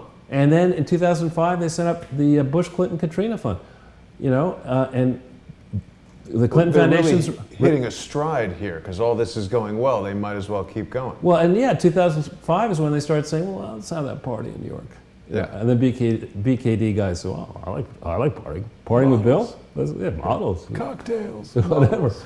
So, you know, this is not a case of like I had this one mistake, you know, on page 62A and footnote over here, it was supposed to be uppercase and there should have been a semicolon here. This is a long-standing pattern and practice of bold recklessness that somebody should have caught at BKD.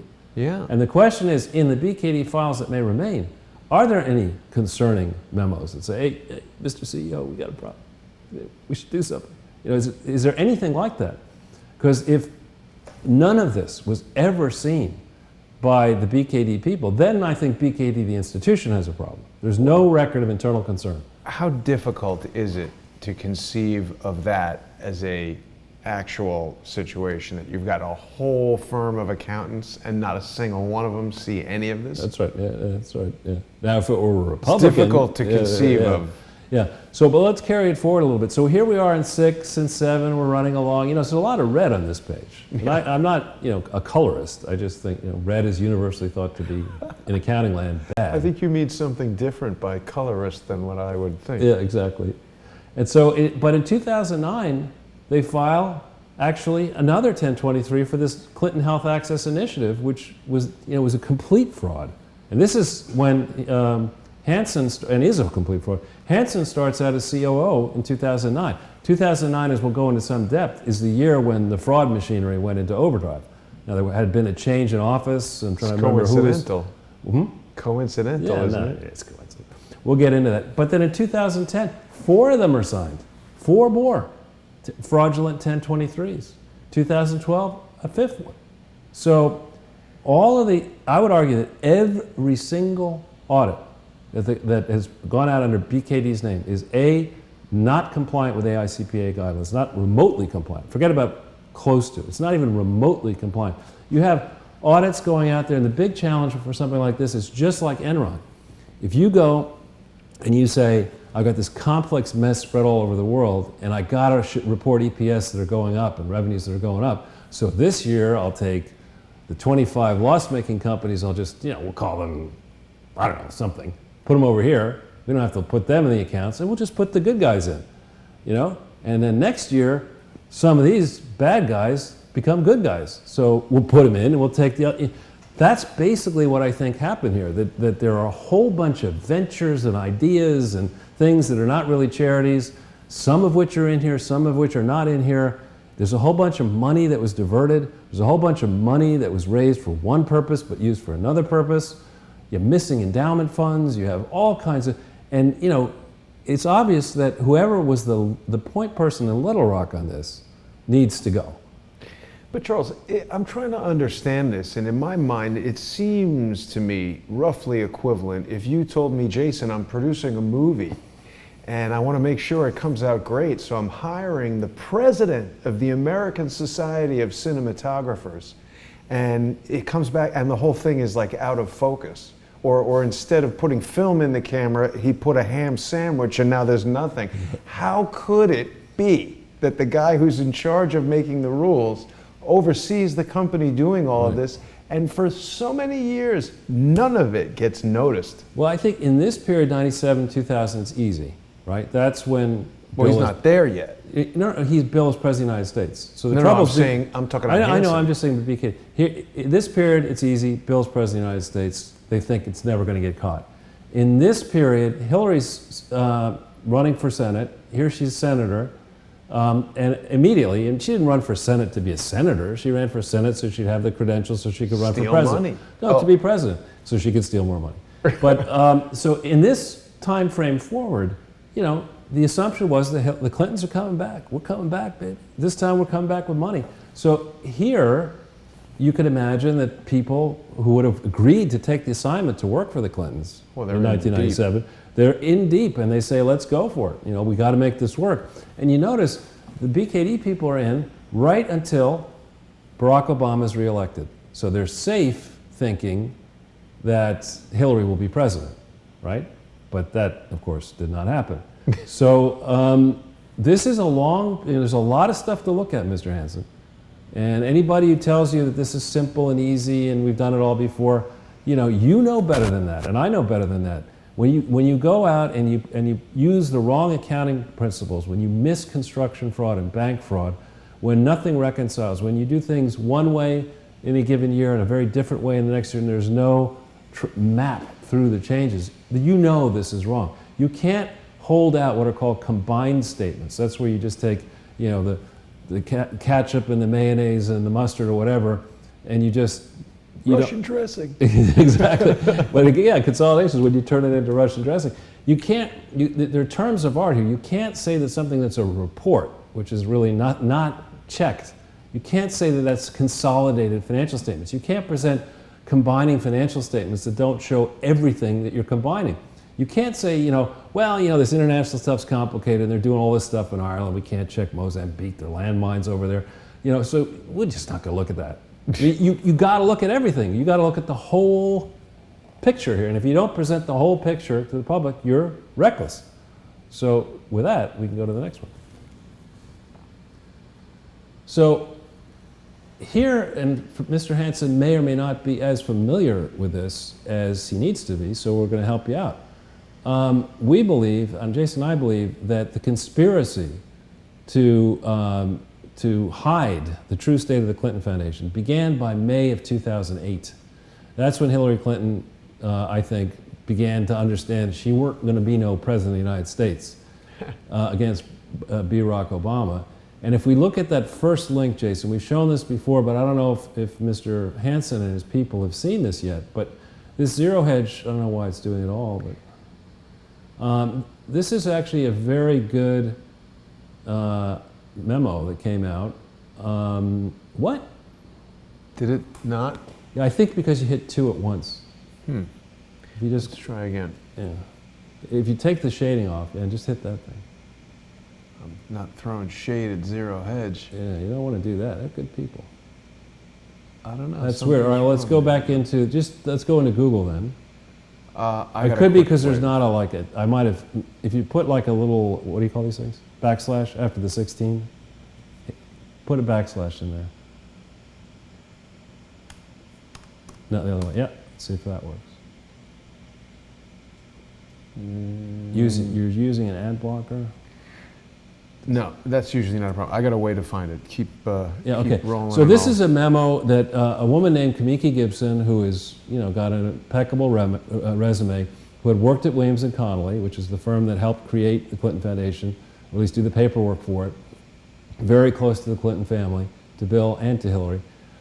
This is a memo that she wrote that came out around the time of the election that is almost as bad. Nothing could be worse than the Band memo, but it's pretty damn bad. And basically it recounts, if you just put Kamiki, Gibson, and WikiLeaks, you'll get to it.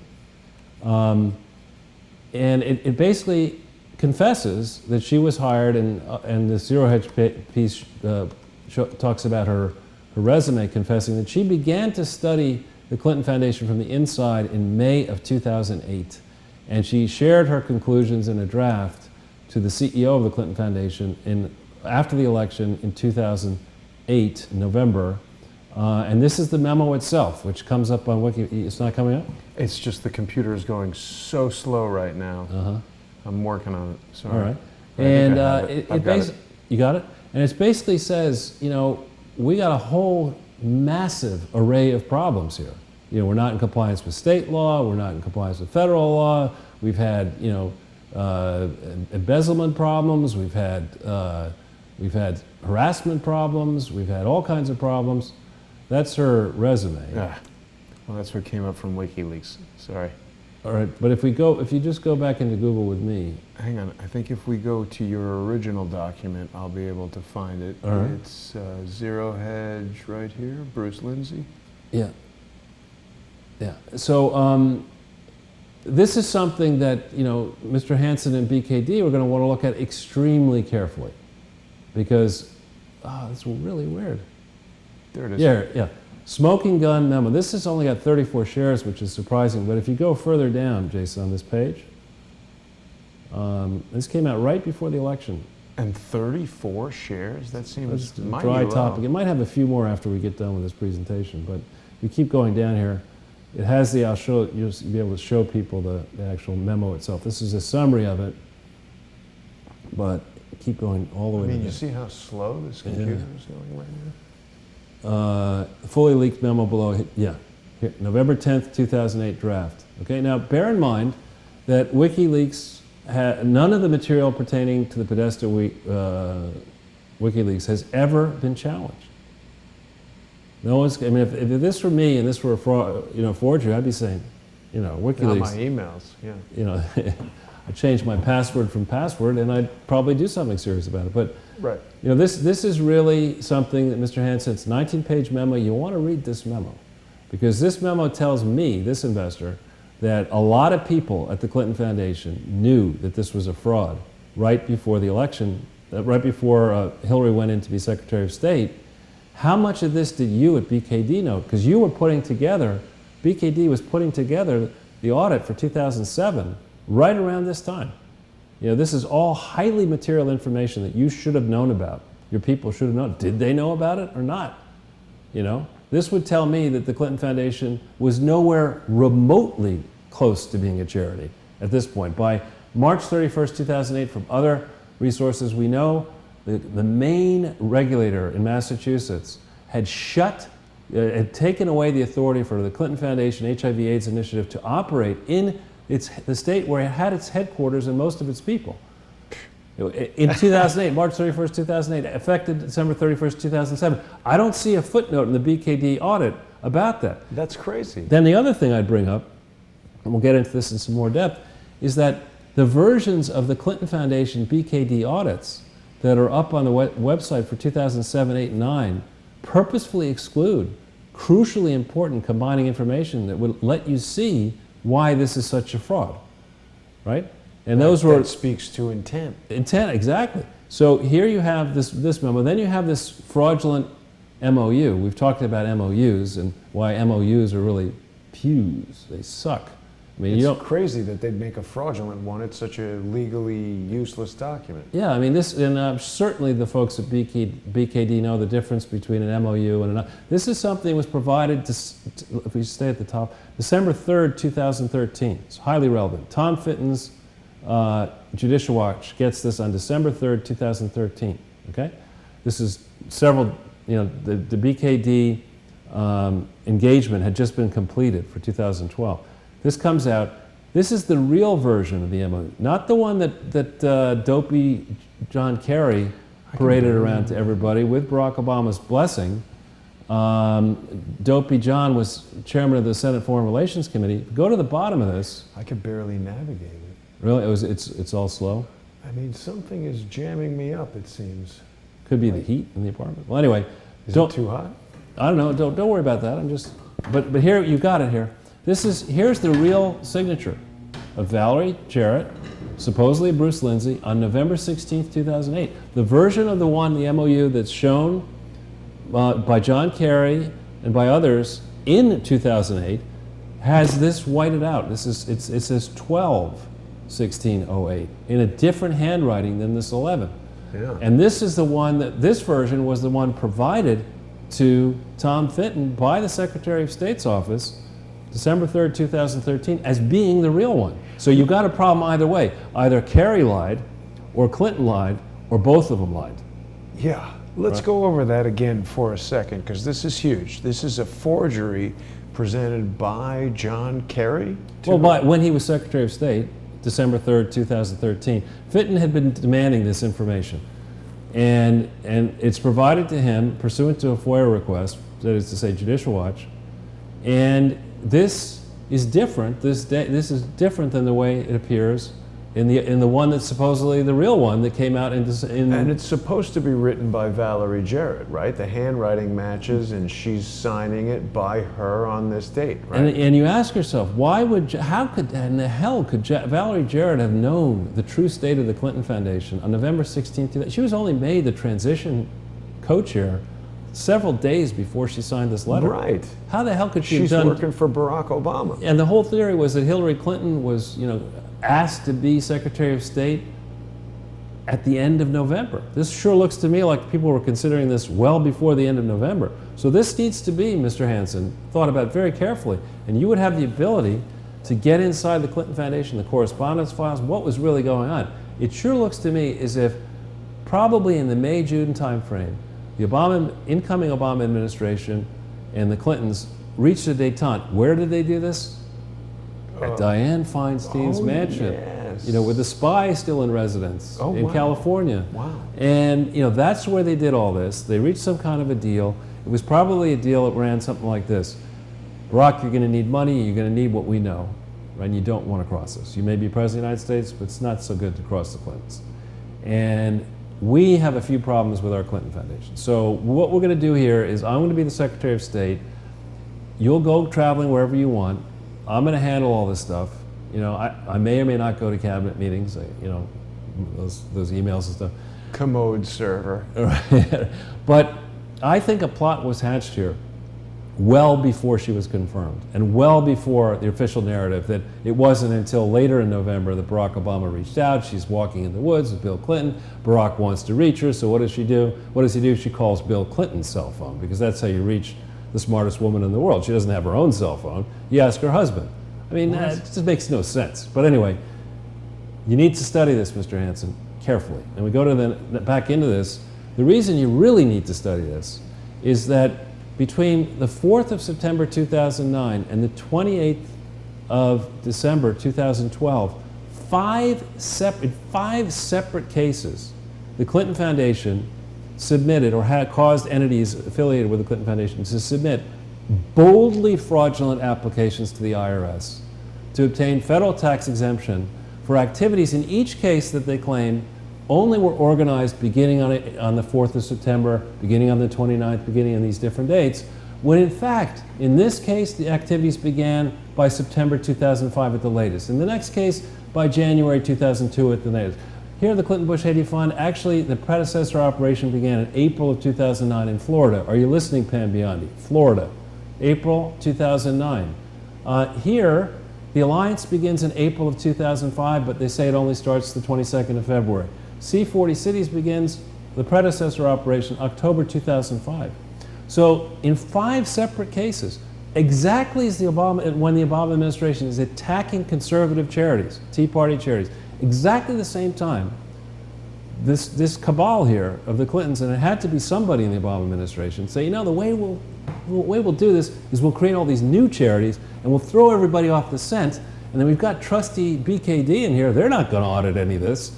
I mean, so this is a serious problem. The most serious problem here is the correspondence file, because in 2009, they say on this 1023, they ask a series of questions. Are you a successor operation or not? That means, are you taking over the operations of a predecessor? And the reason that's so important to the IRS is that when you do that crookedly, the way the Clintons do, if you have a crooked fraudster, you can bury problems with the old thing? Yeah, not only that, just steal the old thing's money.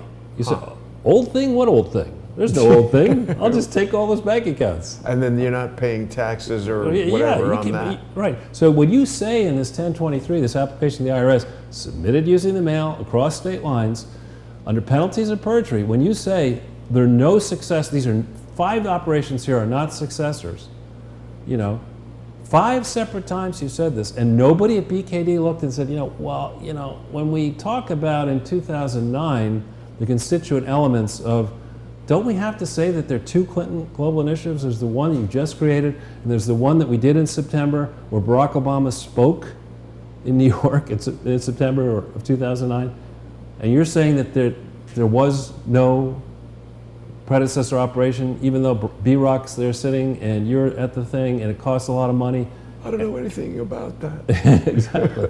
So that's the first. This one was held, but they don't submit the application for federal tax exemption until after B-Rock gives the money, a portion of his Nobel Peace Prize, to the Clinton-Bush Haiti Fund. Okay, so they wait to do that, to file the 1023 until 9 September 2010. And they don't disclose any of these predecessor operations. They don't disclose any of the conflicts. They don't disclose any of the control failures at the Clinton Foundation that began on October 23, 1997. And most of all, they don't amend the Articles of Incorporation of the Clinton Foundation to control any of these things or to do any of these things. So the question is the Clinton Global Initiative even a charity? The idea that you get a bunch of people together behind closed doors and models and celebrities, and you talk big smacky deals here in New York, and you're MOUs fly. MOUs are flying around, and business is being created, billions and billions of dollars are being, and that's a charity? That sounds to me like a business development exercise for which you have no approval, right? And so then the Clinton Health Access Initiative, well, what's that? We're going around, we're teaming up with drug suppliers who are in big trouble, Ranbaxy, because their specialty was making adulterated HIV and other medicines, and they don't want to get prosecuted aggressively by our government authorities, so who do they go to? Who do you go to? You go to the Clintons, right? You help Ranbaxy sell drugs to make profits, big profits.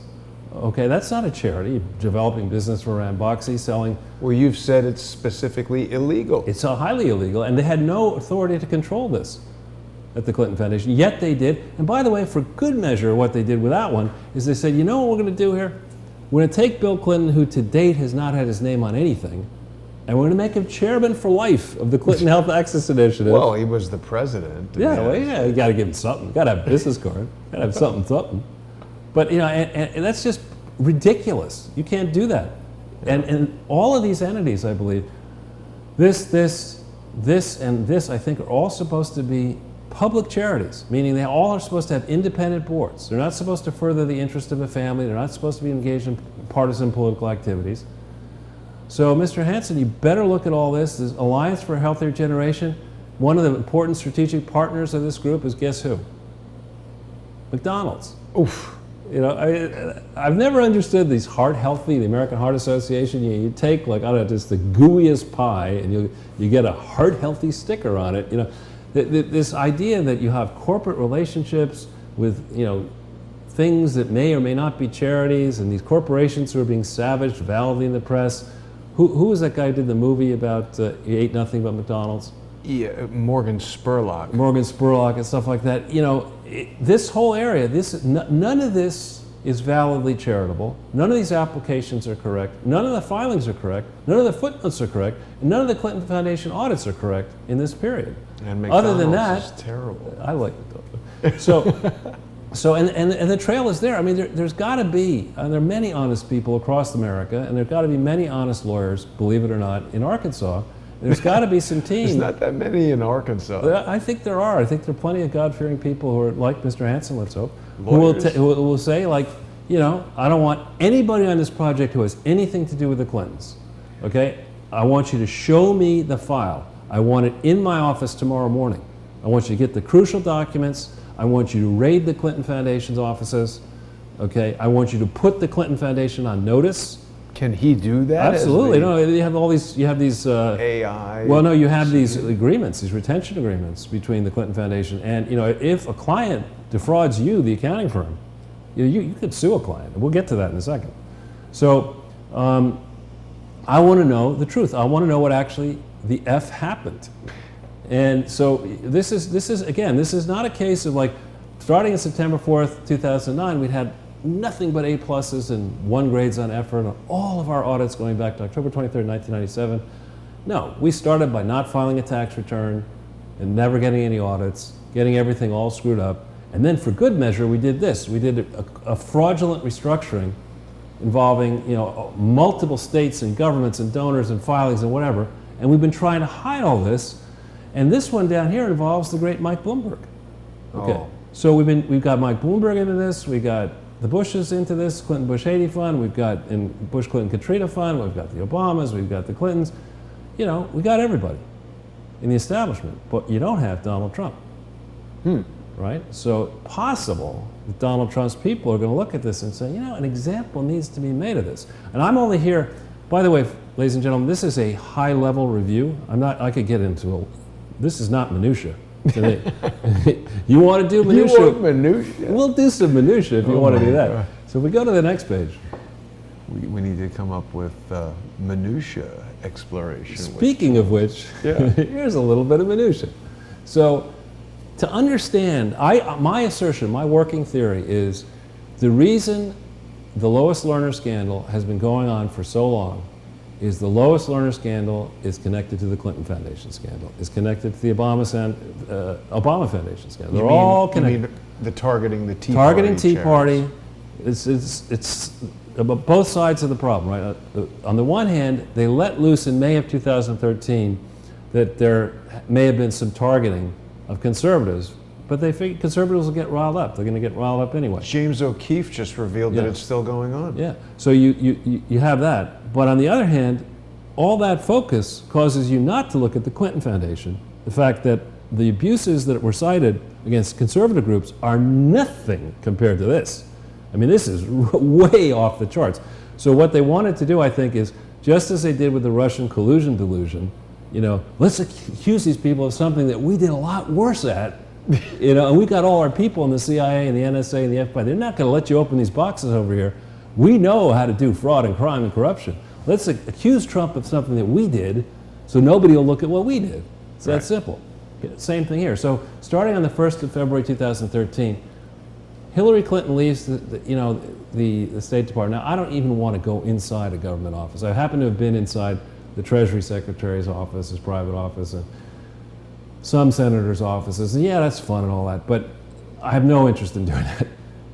I got to imagine, you know, because what's that, Madam Secretary, you watch that show? I got to imagine that, like, before you leave on your last day, there are probably little parties and this, and they're packing this up. And your last day, cupcakes at least. Cupcakes and Chardonnay and whatever. and you're sitting there, and after you've gotten all the furniture you want, somebody probably says to you, Madam Secretary, you know, this whole thing about those emails, that you don't seem to have any emails. I mean, it's like, you think we could have some of our property back?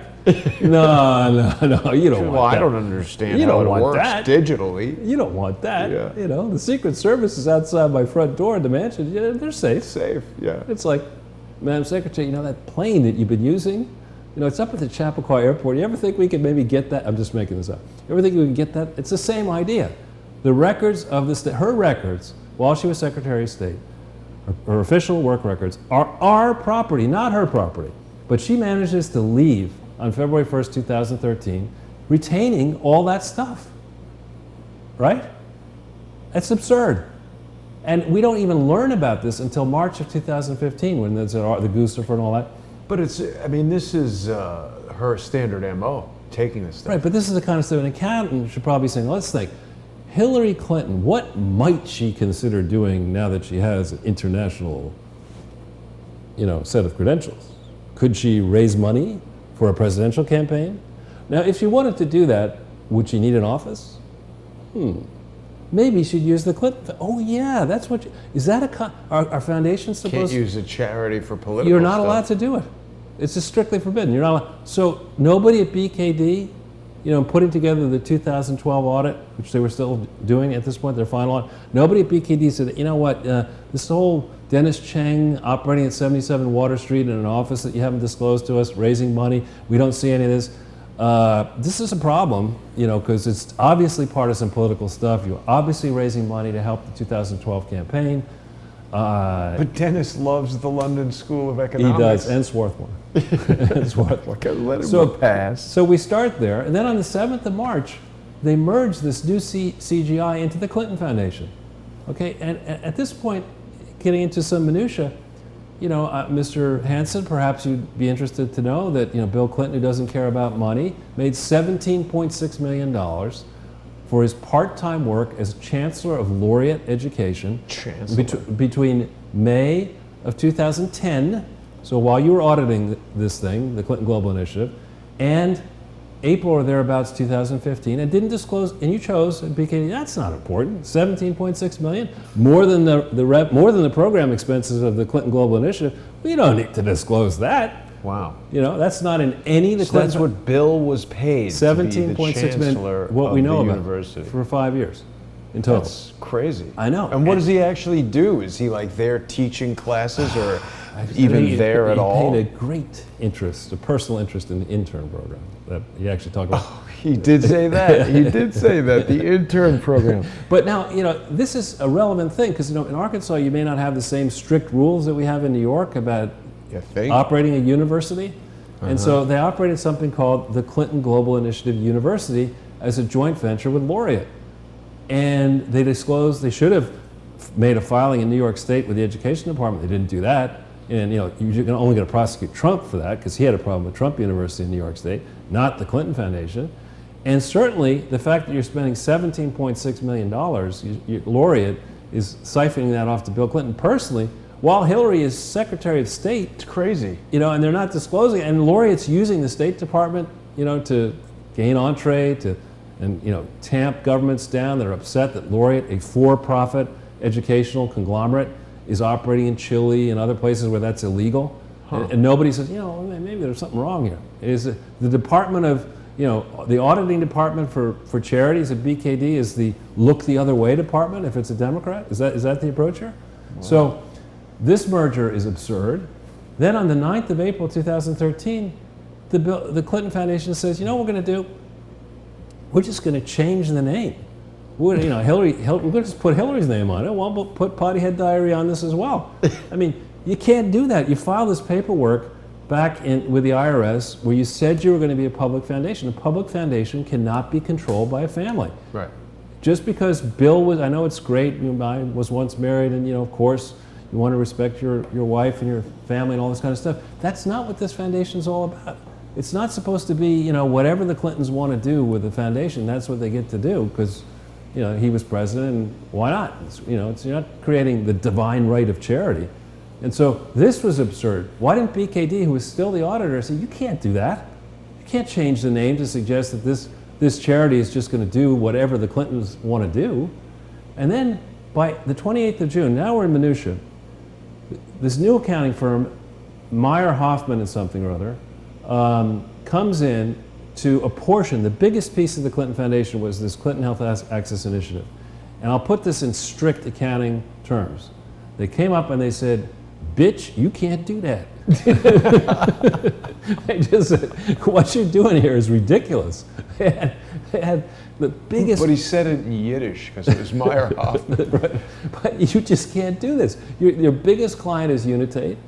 And you know, you're saying that Unitate is, you're a principal of Unitate. You're not a principal. You're an agent of Unitate's. You can't put that revenue through there. It's puffing up the revenue. You can't do that. And they didn't check it closely enough to see that Unitate was actually, all the money that Unitate sent towards the Clinton Foundation, of course, that didn't go to the Clinton Foundation. We don't know where it went. We do know the French government had been investigating. We can point Mr. Hansen and your people to public documents that will explain what the French government saw beginning in December of 2009. So they tell, you know, this new Chai, you can't do that. And to see what I'm talking about, of course, this audit is hidden. It's not on the Clinton Foundation website. You go to the New York charity website and just punch in the EIN for New Chai, and you'll see that crucial information concerning the 1023 for New Chai and lots of other information is excluded purposely from the Clinton website. But you can see it on this New York charity. You can see it in California as well.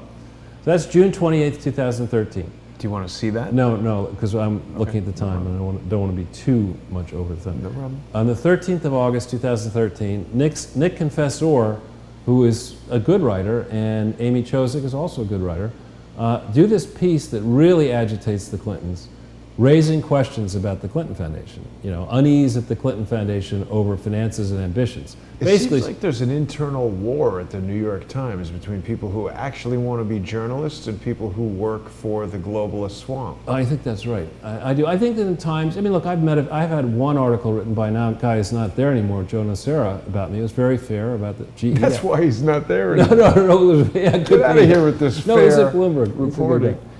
And he was a very decent guy and he fair treatment, gave me fair treatment. But so this article comes out the 13th of August 2013. BKD issues their final audit for the whole thing, supposedly the consolidated whole enterprise, right?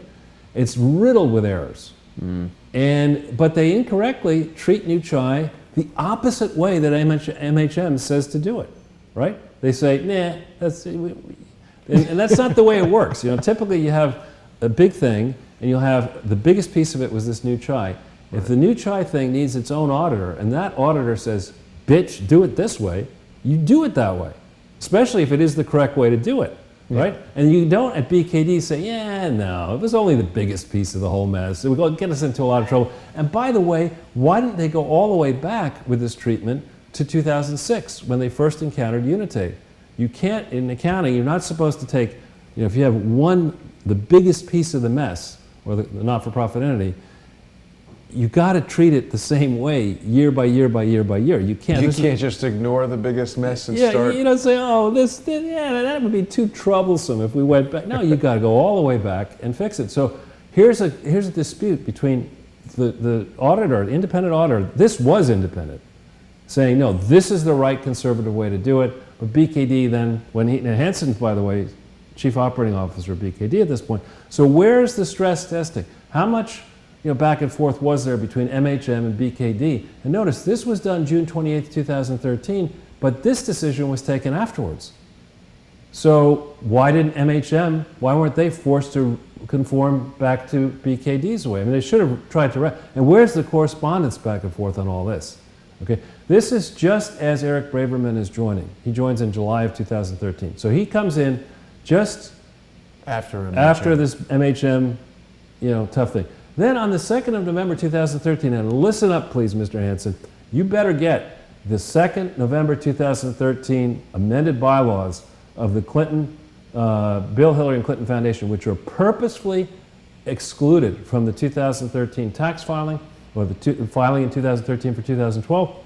They're not explained properly, and those bylaw amendments transfer control of a public charity, in theory, to the Bill, Hillary, and Clinton and Chelsea Clinton for their lives. Now I say in theory because lawyers say it's written in such a way that there's a weasel clause that says if any of these changes violate law, they don't apply. But the intent of the parties, I think if people start interviewing the various outside trustees who were brought in, the intent was clearly to give the Bill, Hillary, and Chelsea Clinton control over a public charity and hide it from the public.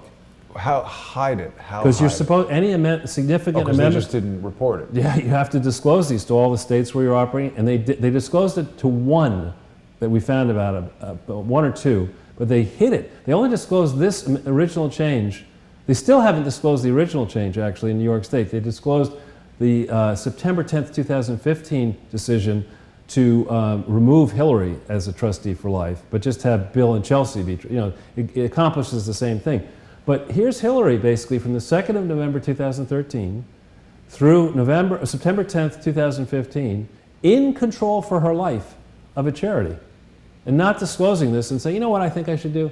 I'm under investigation by the FBI for mishandling classified information. I've illegally seized control of a charity that's never filed a tax return properly or procured an audit properly, but I should be president of the largest country in the world because I'm that bad. I don't even think she has control of her bladder at this point. Easy. We're not going there. So on the 21st of November 2013, this is the same firm. It stamps the tax return CBIZ Tofias. I think that's what is that? I think that's like the umbrella organization, whereas MHM is the local operation. MHM is kind of like Goodman Ortel, the hypothetical accounting firm, and the umbrella is CBIZ Tofias. I see. BKD is similarly really an umbrella. But you can see the returns for this New Chai, right, are filed consistent with MHM's accounting, saying why'd they? Oh, because this is. They're MHM saying you've got to shrink, you've got to treat the Unitate stuff as an agent. So they go back and refile this for 2010, 11, 12, and 13 on the 21st of November 2013. New Chai's auditors files tax returns that are, in theory, closer to being correct. They're trying to do the right thing. But the parent company says, nah, that's not how we roll. That's not how we roll. And so this dispute between auditors from the largest piece of the Clinton Foundation with the Clinton Foundation auditors is something that Hansen and others would look at very askance. They'd say, now this is prima facie evidence of a Something massive wrong. dispute. Yeah. Where are the arguments back and forth? What board meetings were held? Who was involved in? And answer, the Clinton Foundation had no independent board members.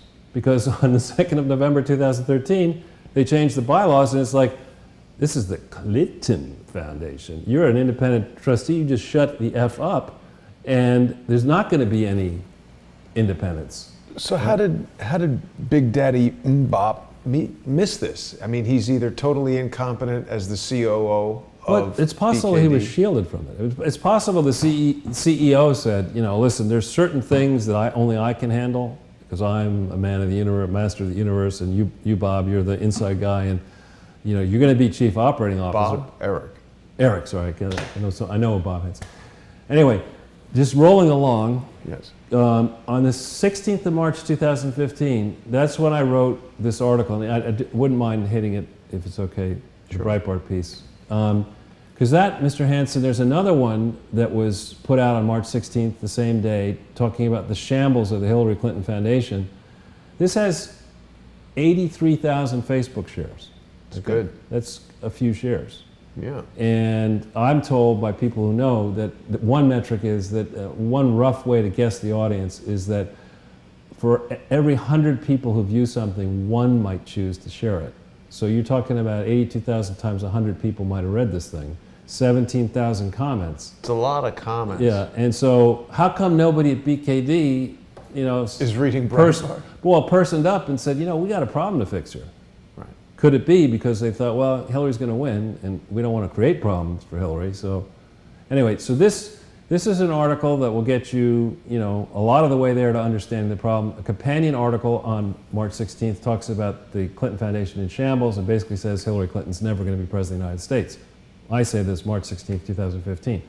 If we go back into, because she was on the board and it was such a mess. Then I issued this report on the 20th of April. If we can hit that link. This also will save you a bit of time, Mr. Hansen. Maybe you've read it already. But if you go down a little ways on the page, Jason. He's got a lot of time on his hands. He doesn't seem to be doing much as the COO.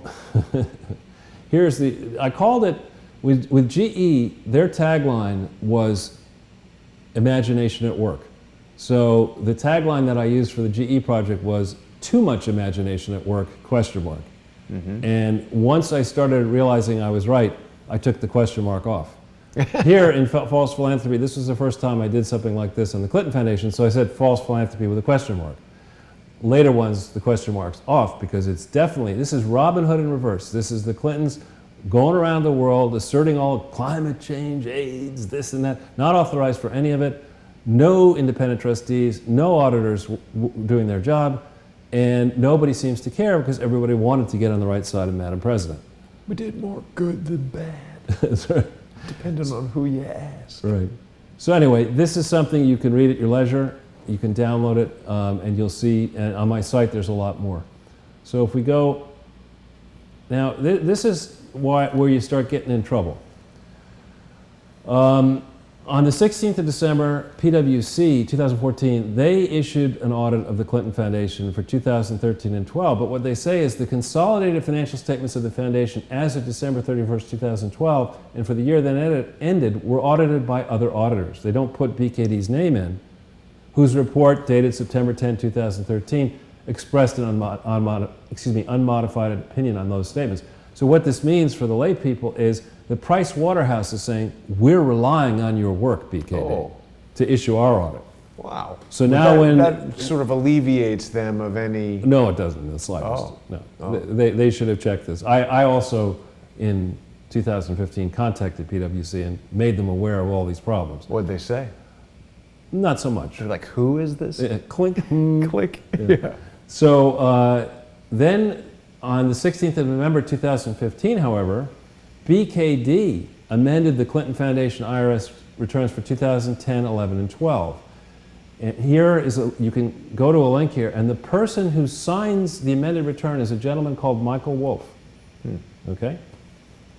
And you'll see this on the front page. There's Andrew Kessel. Yeah, big mistake, Andrew. There's Michael Wolf. Okay?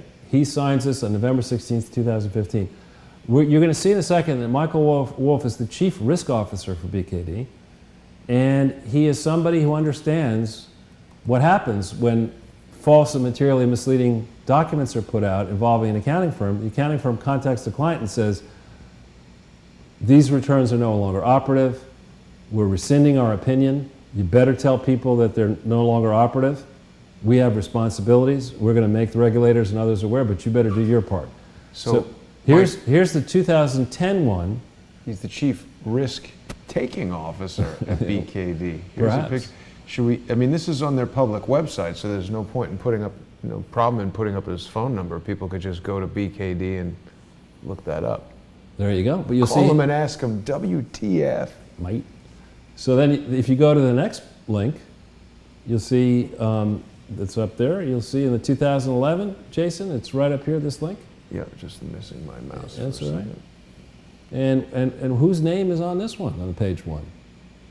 Let me guess. Is it Mike? It's not not that guy, but it's keep just a little bit further down. It's Michael Wolff Wolff again. What do you know? He's on that one too. So he did it twice. These are under penalties of perjury. He refiles a tax return, which is wrong, twice. Now you get 3 strikes and you're out. And they do go to the trouble of telling you right here, under penalty of perjury, do not lie. And he's head of the practice, Mr. Wolff was head of the practice dealing with governments and charities, so he should know a little bit about this. So his signature's on this. Wow. Now let's go, how many strikes are there in and out? 3. Well, let's go to the next link. Would that be the 3rd link? I'm feeling like probably Mr. Wolf's name is on there. It could be, Jason. It just could be. Keep going. Ah, Michael Wolff. They typed it this time. Why did they do that? I don't know, but he signed it. 3 strikes and you're out, bud. So I think Mr. Wolff, I'm sure he's a nice man in real life, but you know, on the Clinton Foundation, he should have nothing to do with the analysis because he collaborated in the issuance of these amended returns, Perpetrating the fraud. which are fraudulent.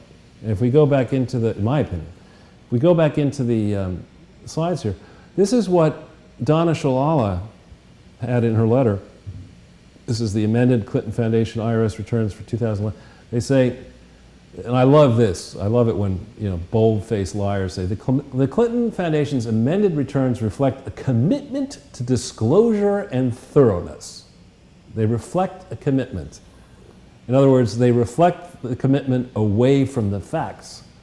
These returns are so wrong, so incorrect, so inaccurate, so knowingly deceptive that to put this and then to say the review of these returns was led by Kathy Keneally, the former Assistant Attorney General for the Tax Division of the U.S. Department of Justice, who is now the chair of civil and criminal tax litigation in DLA Piper's Global Tax Group. She, in turn, engaged this Cohn-Resnick to look at it. The review looked at the Form 990 for 2010. What they didn't look at, evidently, is the chief problem. All of the history from October 23rd, 1997 through 2009. They pick it up in 2010. We look at that, but we don't look at the real problem. Doesn't James Comey's brother work for DLA Piper? It's a very big firm. I think there is some connection. And also, I'm pretty sure that Scott Bennett, who appears on Crowdsource the Truth pretty often and who was thrown in jail, totally like violating his rights, I think Donna Shalala's son was his lawyer and he got railroaded. Bad pick. Yeah, and so, but actually the closer connection that does need to be looked at very carefully by BKD in particular is that the main outside law firm for Laureate is DLA Piper. And the main outside accounting firm for Laureate is Price Waterhouse. And both DLA and Price Waterhouse are huge firms, so they have many clients, and it's not a coincidence, but it does create another set of conflicts. They should have been saying, listen, Bill, you got to disclose the nature of your $17.6 million payment. And listen, Hill, you were the Secretary of State, for 2.5 years of this anyway, 2.5 years, maybe 3 years.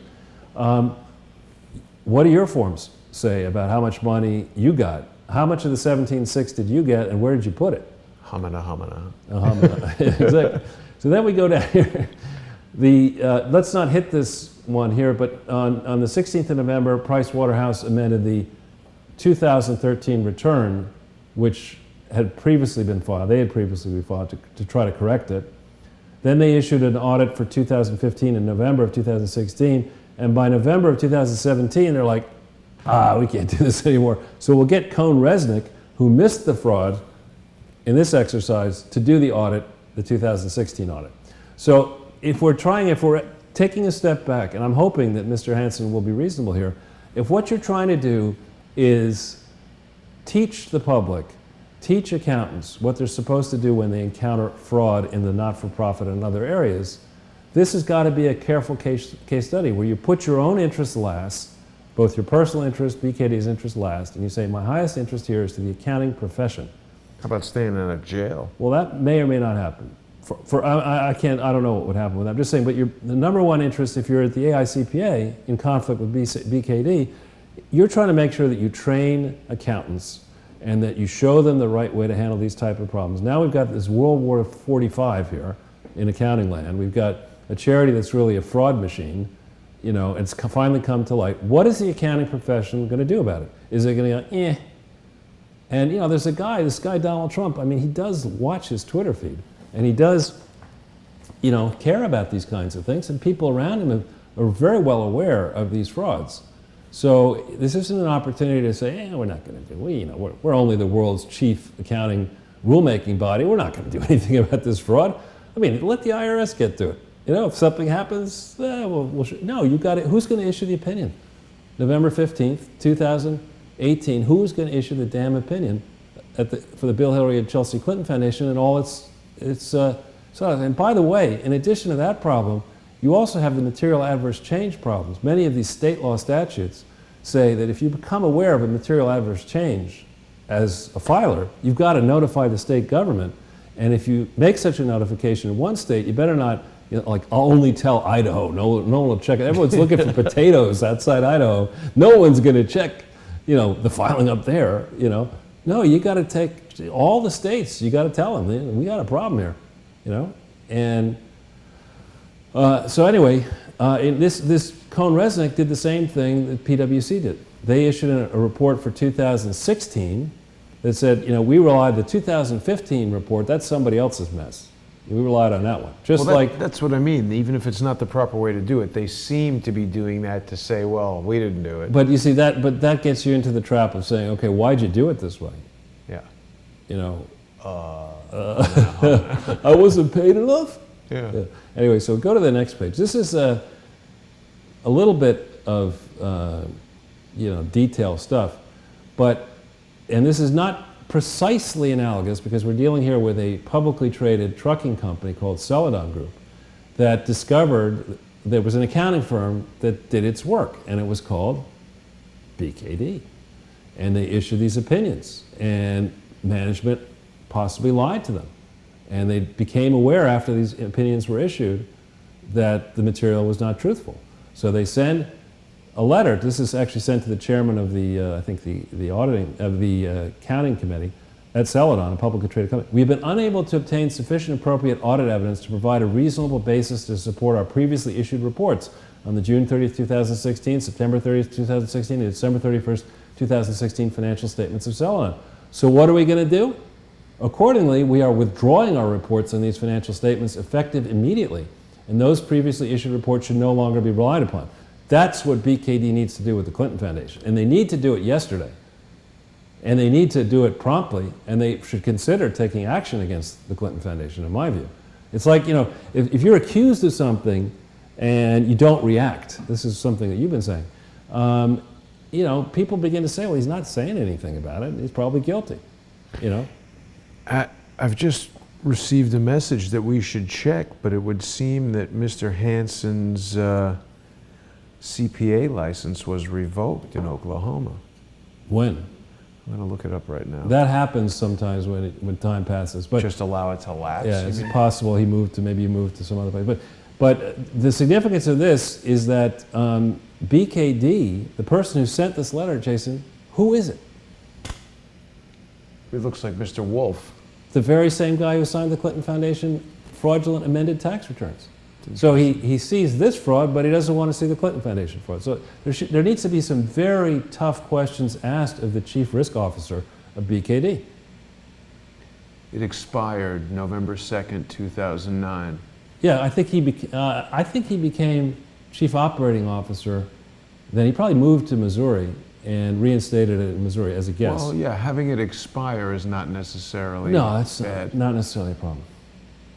So we're a little bit over time. I have one more page, and then we'll be done. Oops, it's really small. I know. You're killing me here. Strange how the performance varies throughout the. So I didn't. We departed from form. I felt this was so important. This is a live wire exercise. I mean, the BKD people and AICPA, they're on the hot seat as of this presentation date, and if not beforehand. Meaning, so you're saying that Eric Hansen now. What's the time frame for him to do something? I mean, you better get it sorted. If it were me, 2009. Yeah, October 23rd, 1997. If it were me, I would drop everything. You know, and I'd say vacation, food. I don't need any of that. Sleep. Get me the whatever team I need to study this thing. I want the incisive view. You give me the sharpshooters, the executioners, the people who are really good. I want you to get all the information that we have together in one place. I want you through it. I would say, if we're today on Wednesday, Sunday after church, and I'll probably be spending a fair amount of time in church praying, at about 1 o'clock, you know, I want to see what you've got. I want you to tell me the worst possible problem. I want scenario planning here. You know, what's the worst possible thing we could be looking at? You know, what are mitigating things? Where are we in this? What more do we need to study? How much more time do I need to spend on this? With that time, how much of a sharp review will I get? That's what I want. And of course, this all is based on your presumption that these are honest mistakes that he was unaware of. Well, I think this is something that, you know, they're going to have to do now. They should have done it a long time ago. But I think that's why I said this is a different kind of presentation, because we're trying to instigate people to actually do something. Now that there's a new IRS head, now that it seems like Rosenstein is not necessarily securely able to gut the Justice Department and the Trump agenda, this is a very different moment in time for those of you complaining about it taking so long. But I just want to go through these points quickly, and then we'll finish. So, you know, I like to start by saying that this sexual assault allegation, each of the three parties, it's a very serious thing, but it's a serious thing for more complicated reasons than the talking heads I've been trying to listen to have asserted. When you make an allegation like this, you know, first of all, somebody properly emailed me and said, look, you know, there are many people who this will happen to and they don't want to admit it. And I understand that. I completely understand it. And it, you know, it's a terrible thing to be in that kind of a place, and how do you find your way through it? You know, what if you don't think anybody will believe you? What if there'll be retribution? I understand all of that. It's very, very serious. You shouldn't do this type of stuff. It's a serious crime. But another thing you shouldn't do is falsely accuse somebody of this. Now, falsely accusing somebody of sexual assault is what happened in the Duke lacrosse case. And it happens that somebody I know is friendly with the parent of one of those people who was falsely accused, and it's just not right. You don't get to say anything and expect people to believe it if there are people out there making false accusations, because this is such an incendiary thing, especially if it's, you know, cross race or whatever.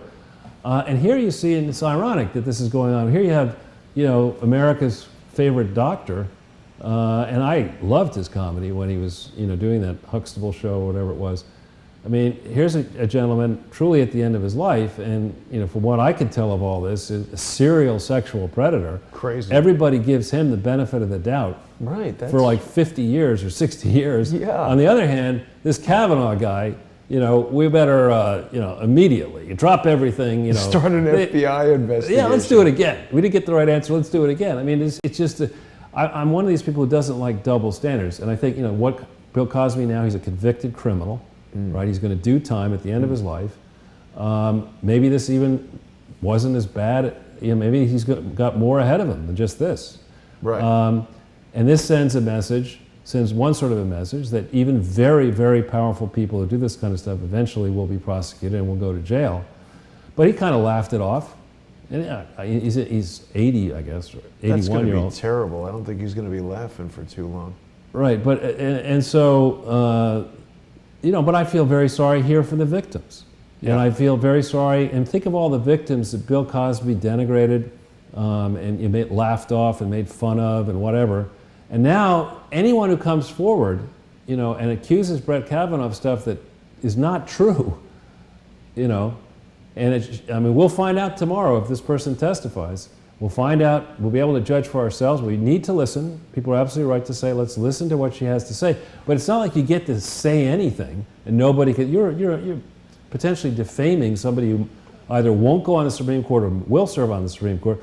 Damn right, we, the American people, have a right to ask Kavanaugh to let him be cross-examined and to let Dr. Ford be cross-examined. This is a very important topic, not just because of the sexual abuse aspects of it, but we cannot allow the emotional aspects of a particular type of crime to dictate the way the law works. There is no right to be believed. Whoever that congressperson or senator was. Mazie Hirono. Yeah. Who was it? A senator from Hawaii, Mazie Hirono. Why does she think that people have a right to be believed? Nowhere in the Constitution does it say that. That is not anyone's right. It's in the Hawaii Constitution. Hawaii Constitution? I'm just making it up. Yeah. Oh yeah, there's no right to be believed. It's in the What they're Waikiki Beach. actually doing is violating Brett Kavanaugh's right to be presumed innocent until proven guilty, because he's already suffering the damage of a conviction where basically many people think he's done this. Jimmy Kimmel was saying he should have his penis cut off. The guy's got a wife, he's got kids. I don't know if this is a silver lining, but the one positive thing that I saw in this whole mess is that I didn't know anything about Brett Kavanaugh before this all happened. Larry Klayman said that Kavanaugh worked for George W. and that he was for spying on people. I didn't like that at all. But when I saw Brett Kavanaugh in an interview on Fox answering personally some of these allegations, seems like a very honest guy to me. He's a lawyer. So he seems like he was probably a nerd in high school, said he never had sexual intercourse until years after high school. And here they are accusing him of being, like, I cannot imagine someone gang raping people in high school and then not turning into an arch criminal. Yeah, let's go back into the slide because we have references to that there. We don't need, let's actually hit the Federalist one.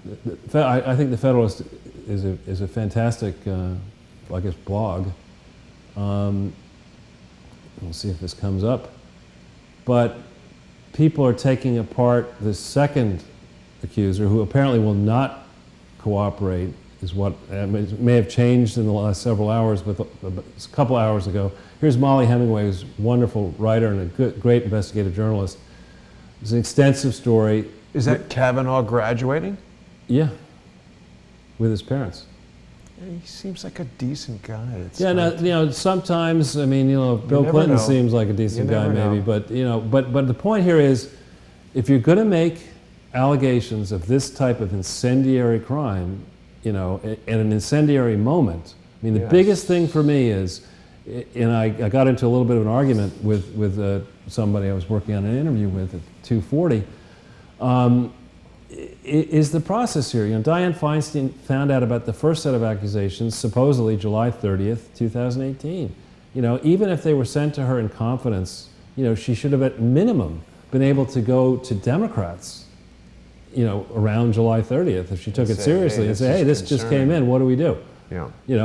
Maybe that happened, maybe that didn't happen, but she met with Kavanaugh, she went through a bunch of hearings, none of this came up. And only after it seemed inevitable that he was going to be confirmed did suddenly it get leaked.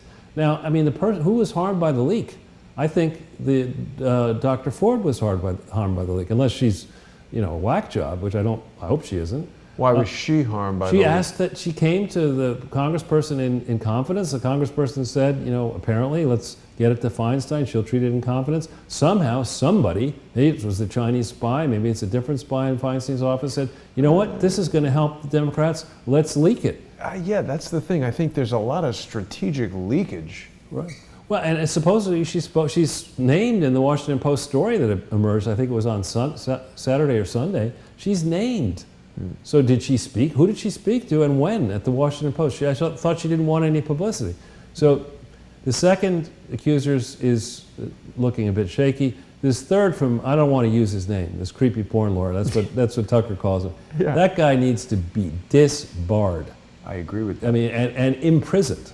I mean, the law is not, is not meant to be, a prize fight. Well, this is lawfare. This is, he puts out a story like this, irrespective of the truth, it's done damage. Well, and it's interesting here. This maybe, I don't know if you refresh it, whether it'll show more shares. It's surprising that this story has so few shares.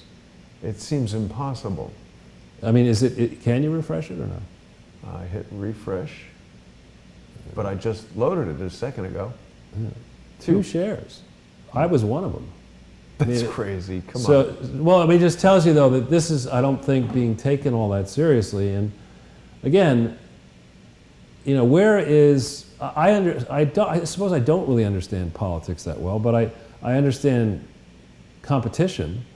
And you're sitting there in the room, you're crying Chuck Schumer, and you're Dianne Feinstein, and you've got a wife, you've got daughters, you've got this, you've got that.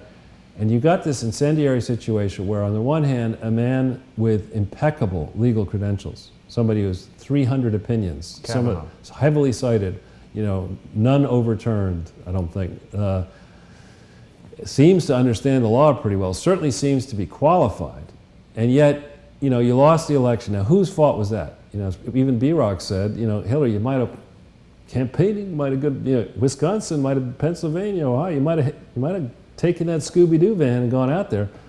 So you lose the election, this is what happens. Yeah. The incoming president, he gave a list of candidates he was going to put up, and I think Kavanaugh was one of them. Here we have him. It's not a shock. So you're sitting in the room, you got this election coming up, and you're allowing this creepy porn lawyer to do this kind of crap? I think they're paying him. Yeah, it's unbelievable. This man should be disbarred. He should be disbarred from the legal profession, which I guess would make him qualified to run for political office, so we got to do something that would make that impossible. He's never going to win. Yeah. And, we have here Kavanaugh's response. We should put it up. He's going to speak. If the hearing happens tomorrow, he's going to speak. His behavior so far is consistent, in my mind, with somebody, here's 692 shares, somebody who's actually doing his best. Here's the truth, here's what happened. And I'm laying it out, and I'm not going to give up. This is not going to stop me, much as it hurts my family. Right. If they'll do this to me, imagine what they do to somebody with lesser qualifications. Right. I'm not going to back down. I applaud Kavanaugh for that. Yeah. But I have an open mind. I want to see what happens tomorrow. I'd like to see this Dr. Ford's story. I'd like to see her under cross-examination, and I'd like to see Kavanaugh under cross-examination. Let's see how that works. And let's see at the end of that what happened, or what will happen. So there's this, I just want to make sure people got both sides of it. Here's the PDF link. Okay, that was submitted on the 26th. This is prepared written testimony. We haven't seen her testimony. It's two pages so far. Well, we'll see tomorrow, but there's just been so much strange inconsistencies with the story from the accuser. Yeah. And so Politico is saying, and I agree, let's not hit this link. Oh, sorry. Oh, we can. Sorry. Actually, this is a funny tweet from Trump Jr. to Feinstein, rather rough, where she's complaining that they've scheduled a vote. It's in the Hill. They've scheduled a vote on Friday, Thursday being tomorrow, Friday being the vote, and Feinstein saying it's outrageous. You're prejudging everything. You're scheduling a vote. Well, we're trying to move this thing along, and Friday's kind of after Thursday, and let's. That is good. But this is the funny part. She said, Senator, is the Chinese spy you employed for 20 years writing these tweets for you? They don't make sense. Did Trump Jr. write that? Yeah, well, somebody wrote it on his Twitter. Twitter. Clever. That's good. That's good for sure. Probably his girlfriend wrote that. Kimberly Guilfoyle. I'm just kidding. So Politico said earlier this morning it's likely that red state Democrats are going to wait and see how many Republican votes there are, and that's really what will happen unless something new happens overnight. The that if it appears likely that the Republicans have the votes, then several red state Democrats are going to vote for Brett Kavanaugh because they have to. Manchin absolutely has to vote for Kavanaugh if there is a vote. I don't know when it occurred, but at some point we came to this situation where the number of people accusing someone of something has some definitive impact as to whether or not they did it. So that really just means instead of having one person that you pay 5 or 10 or 50 grand, just get 3 and then suddenly he must have done it. Yeah. So this is a good story here. I saw this initially and I was like, what? Trump is now thinking of keeping Rosenstein? Who wrote that? This is in, there's several stories about it. Now, I think the reason for this is the following. The IG, the Inspector General of Justice, has to release the report. If Rosenstein's out, okay, then if he's gone, then I think, the way I read it, is that the Inspector General's report deals with the behavior of current employees of the Justice Department. Has to focus on it. He doesn't have the purview to go after former. Ah, so they're keeping him just so they can nail him later? Maybe, but I think this is a very clever move. Trump changes his mind. That's one of the good things about him, actually. When new information comes in, he changes his mind. He course corrects. That's good. I was getting a little concerned I might have totally wasted a hot dog photograph. No. And then bad. if you think about it, there's certain things that, you just don't tolerate, right? If you're in a business deal with somebody and that partner tries to kill you, you don't say, well, I can continue to do work. I can work with that. There's no problem there. So what Rosenstein did was so outrageous, what it's reported he did. If he did do it, we'll find out tomorrow. That's just one of the things that he's done that's so outrageous. Right. So my guess is that what the priority of the Trump administration is to have as orderly as possible a confirmation hearing, see if Kavanaugh gets across the line. If he does get across the line, then, either before the election, if required, or after the election, certainly, Rosenstein's gone, and I think Sessions is gone too. Yeah. I really appreciate the way President Trump is standing up for Kavanaugh as well. Yeah. Like, he gave a really firm, talking about how this is damaging his family, his kids, like all of these people who say, oh, this survivor, we don't know if she is or isn't, she needs to be believed. What about these 2 young girls whose lives are being their image of their father, the public, the whole... At that young age, particular young age. Terrible. Yeah. And the death threats they're getting and all Crazy. that. Yeah. Of course, I guess the Dr. Ford supposedly is claiming that she's getting death threats Yeah, but too. the kids, the Kavanaugh kids, are totally innocent. Yeah. So you mentioned this O'Keefe thing. This is really to be expected. It's a bit shocking, though, that the IRS still has people in it. The IRS is unionized, and so it still has socialists who are still torturing conservative groups, and that's got to stop. There has to be. You cannot be looking at taxes through a partisan lens. That's just bullshit. Well, the other wonderful thing that James O'Keefe's latest expose has revealed is this incredibly sort of blasé attitude that so many of our mostly really young... well, the scruffies. Yeah. They're all scruffies. They all think that if they don't agree with the president or whatever, they should resist. I mean, aren't all these people guilty of sedition? I don't know. Maybe. Well. But it's time to step this up a little bit. I mean, O'Keefe deserves supporting. You know who else I should mention? We keep forgetting to do this. Peter Schweitzer deserves a lot of credit because he's the one who kicked all this off. He's the one who excited my interest originally in his work. And he's done a lot of work. We need to get him on the show, which I think he said he might do. But Peter and his Government Accountability Institute, I think it is, and his work with Breitbart and elsewhere, has done a lot of very important work. I think he's encouraged many people, me and others. O'Keefe is doing fantastic work. Laura Loomer, when she was with O'Keefe and afterward, does a lot of good. There are a lot of citizen journalists, yourself and others, who are really stepping up. Hey. Like you got it. James O'Keefe is a legend. And this, we don't need to pull up the link, but this Trump speech yesterday that you talked about was fantastic. I would note for people, you always have to be cautious if you have investments, but you have to be really careful if you have any borrowings. and you're investing with borrowed money. This would not be a time to do that. Interest rates are going up, meaning that the cost of your borrowing is going to go up, the value of what you hold is going to go down, and that is, I won't use the phrase, but it's that brown stuff that stinks kind of sandwich. Not the way you want to invest. That's that kind of sandwich. That's not, you don't want to go into a leveraged investment strategy as interest rates go up and volatility increases around the world. That's just not smart. No. And finally, on this slides anyway portion, because I'm way over time and I apologize for that, this I found fascinating, that they're claiming that life began before the Earth was here. So if that's possible, this could be wrong. That suggests that life on Earth came from someplace else.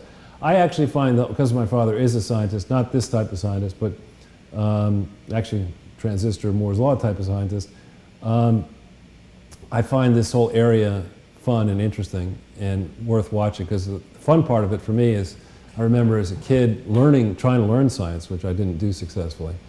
You know, I sort of figured, Dad, you got the answers. You're just, tell me the answer. And you're like, why read the textbook? What's the answer? You know, and you learn that the scientists will tell you we don't have the answers. We have what we think approaches answers, and we're getting closer and closer to the truth. Maybe they should crowdsource the truth, but they're not getting.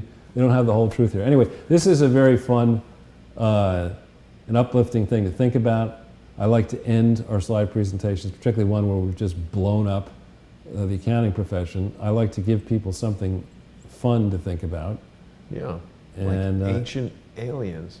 It's interesting how they think that Moore's law is actually a law. It was really just a statement made by the founder of Intel that I believe now is generally considered to be not functioning anymore, because they've sort of reached a capacity where they can no longer double the number of transistors on an integrated circuit every 2 years.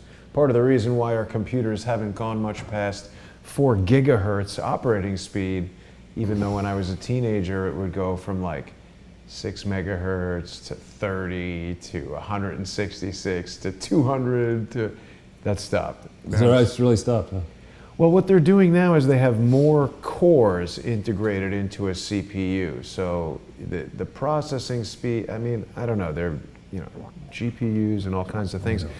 Things are getting faster and smaller and cheaper, and you should definitely throw it out and buy another. That's what they want you to do. That's right.